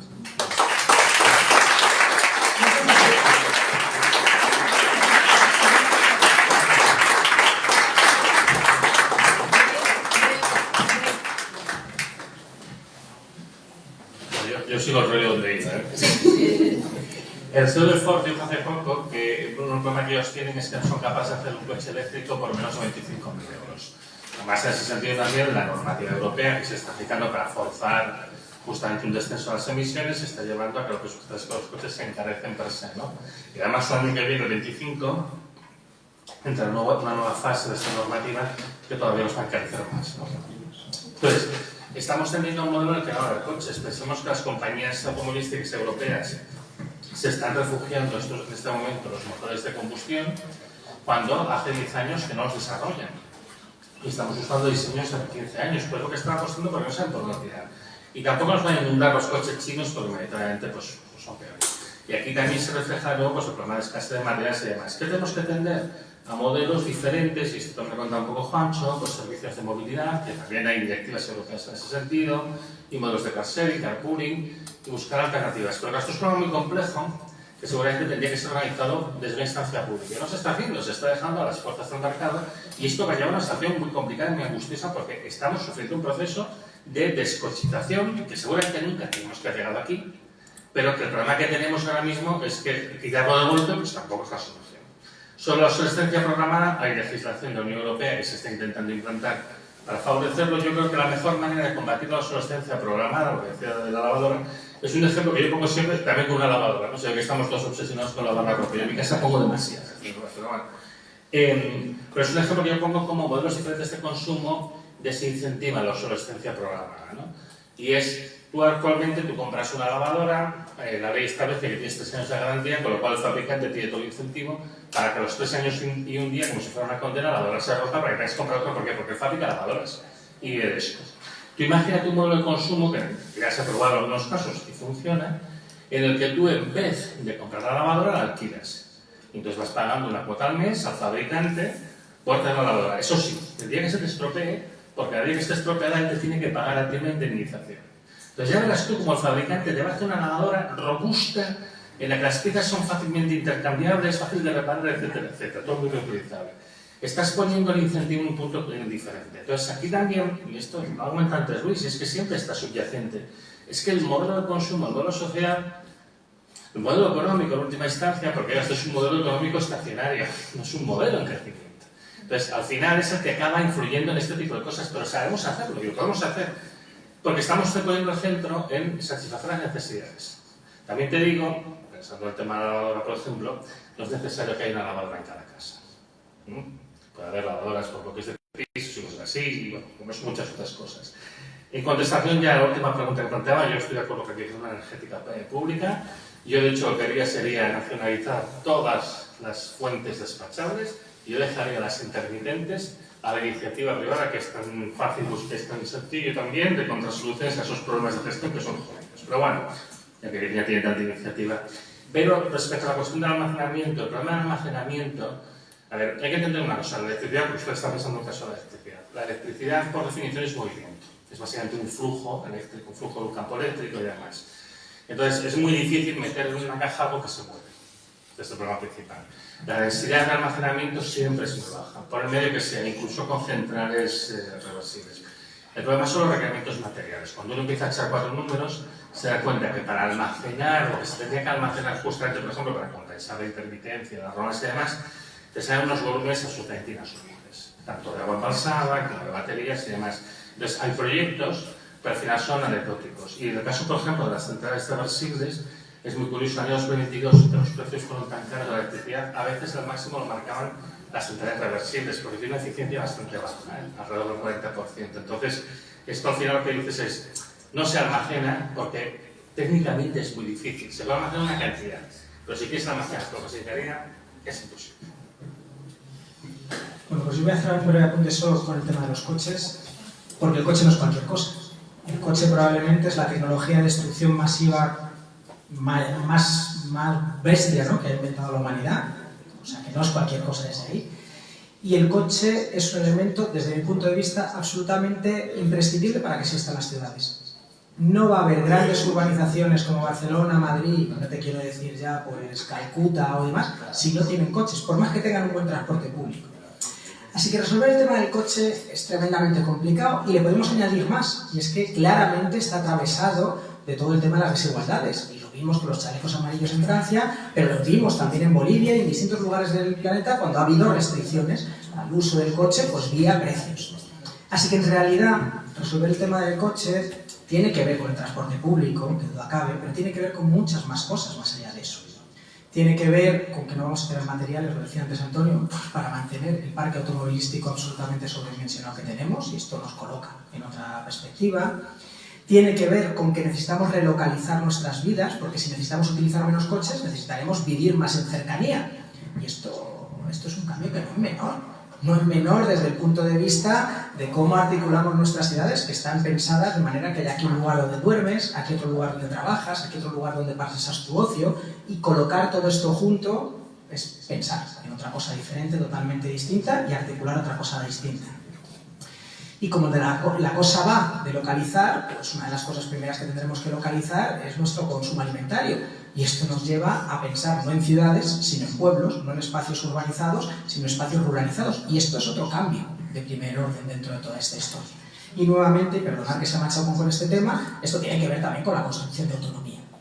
Así que repensar el tema del coche es mucho más allá de lo que tiene que ver con el transporte público, que también tiene que ver, no lo estoy negando, sino que en realidad es un cambio en nuestra forma de vida y en nuestra articulación, porque nuestras ciudades y nuestras vidas están hechas alrededor del coche, y por eso nos resulta tan imprescindible el coche, y por eso nos sentimos con ese nivel de agresión cuando nos suben el precio de la gasolina, cuando no nos dejan entrar en una zona, porque al final, más allá de un privilegio, que también es un privilegio, no lo olvidemos, hay un elemento pues, que atraviesa nuestras vidas, porque nuestras vidas se han articulado alrededor de esta máquina de destrucción masiva. Así que, bueno, pues pensar en cambiar esto es cambiar muchas cosas. Y por esto, estas soluciones son mucho más difíciles que la capa de ozono, porque en realidad son cambios que tienen que ver mucho más de fondo con el cambio social, económico y bueno, pues desafíos de mayor calado. Y yo voy a aprovechar para despedirme también, lo siento mucho, sí, ya está, pero es que tengo que coger un autobús y... Sí. Nos tenemos que ir todos. Básicamente, daros las gracias de verdad, porque hemos introducido, pero habéis dado respuesta, porque la gente, como veis, estaría preguntando hasta mañana, me parece. Sí, sí, hay muchas preguntas. Hay muchas preguntas, que era la idea que teníamos, que tienes un pequeño inicio, pero después preguntas y preguntas. Pero yo creo que podemos hacer otro encuentro de estos, con temas más concretos si queréis y tal, que podemos hacer una pequeña encuesta en qué dirección, sí, y podemos trabajar como en una dirección muy concreta. Sí. O sea, muchísimas gracias a todos los que habéis venido, hemos hecho lo mejor que hemos podido, pero ya sabéis, estamos con los recursos que tenemos. Sí,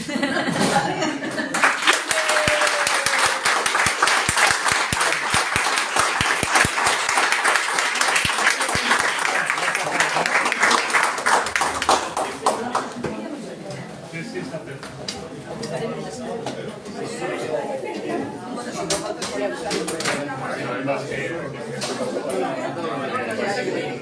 Eh,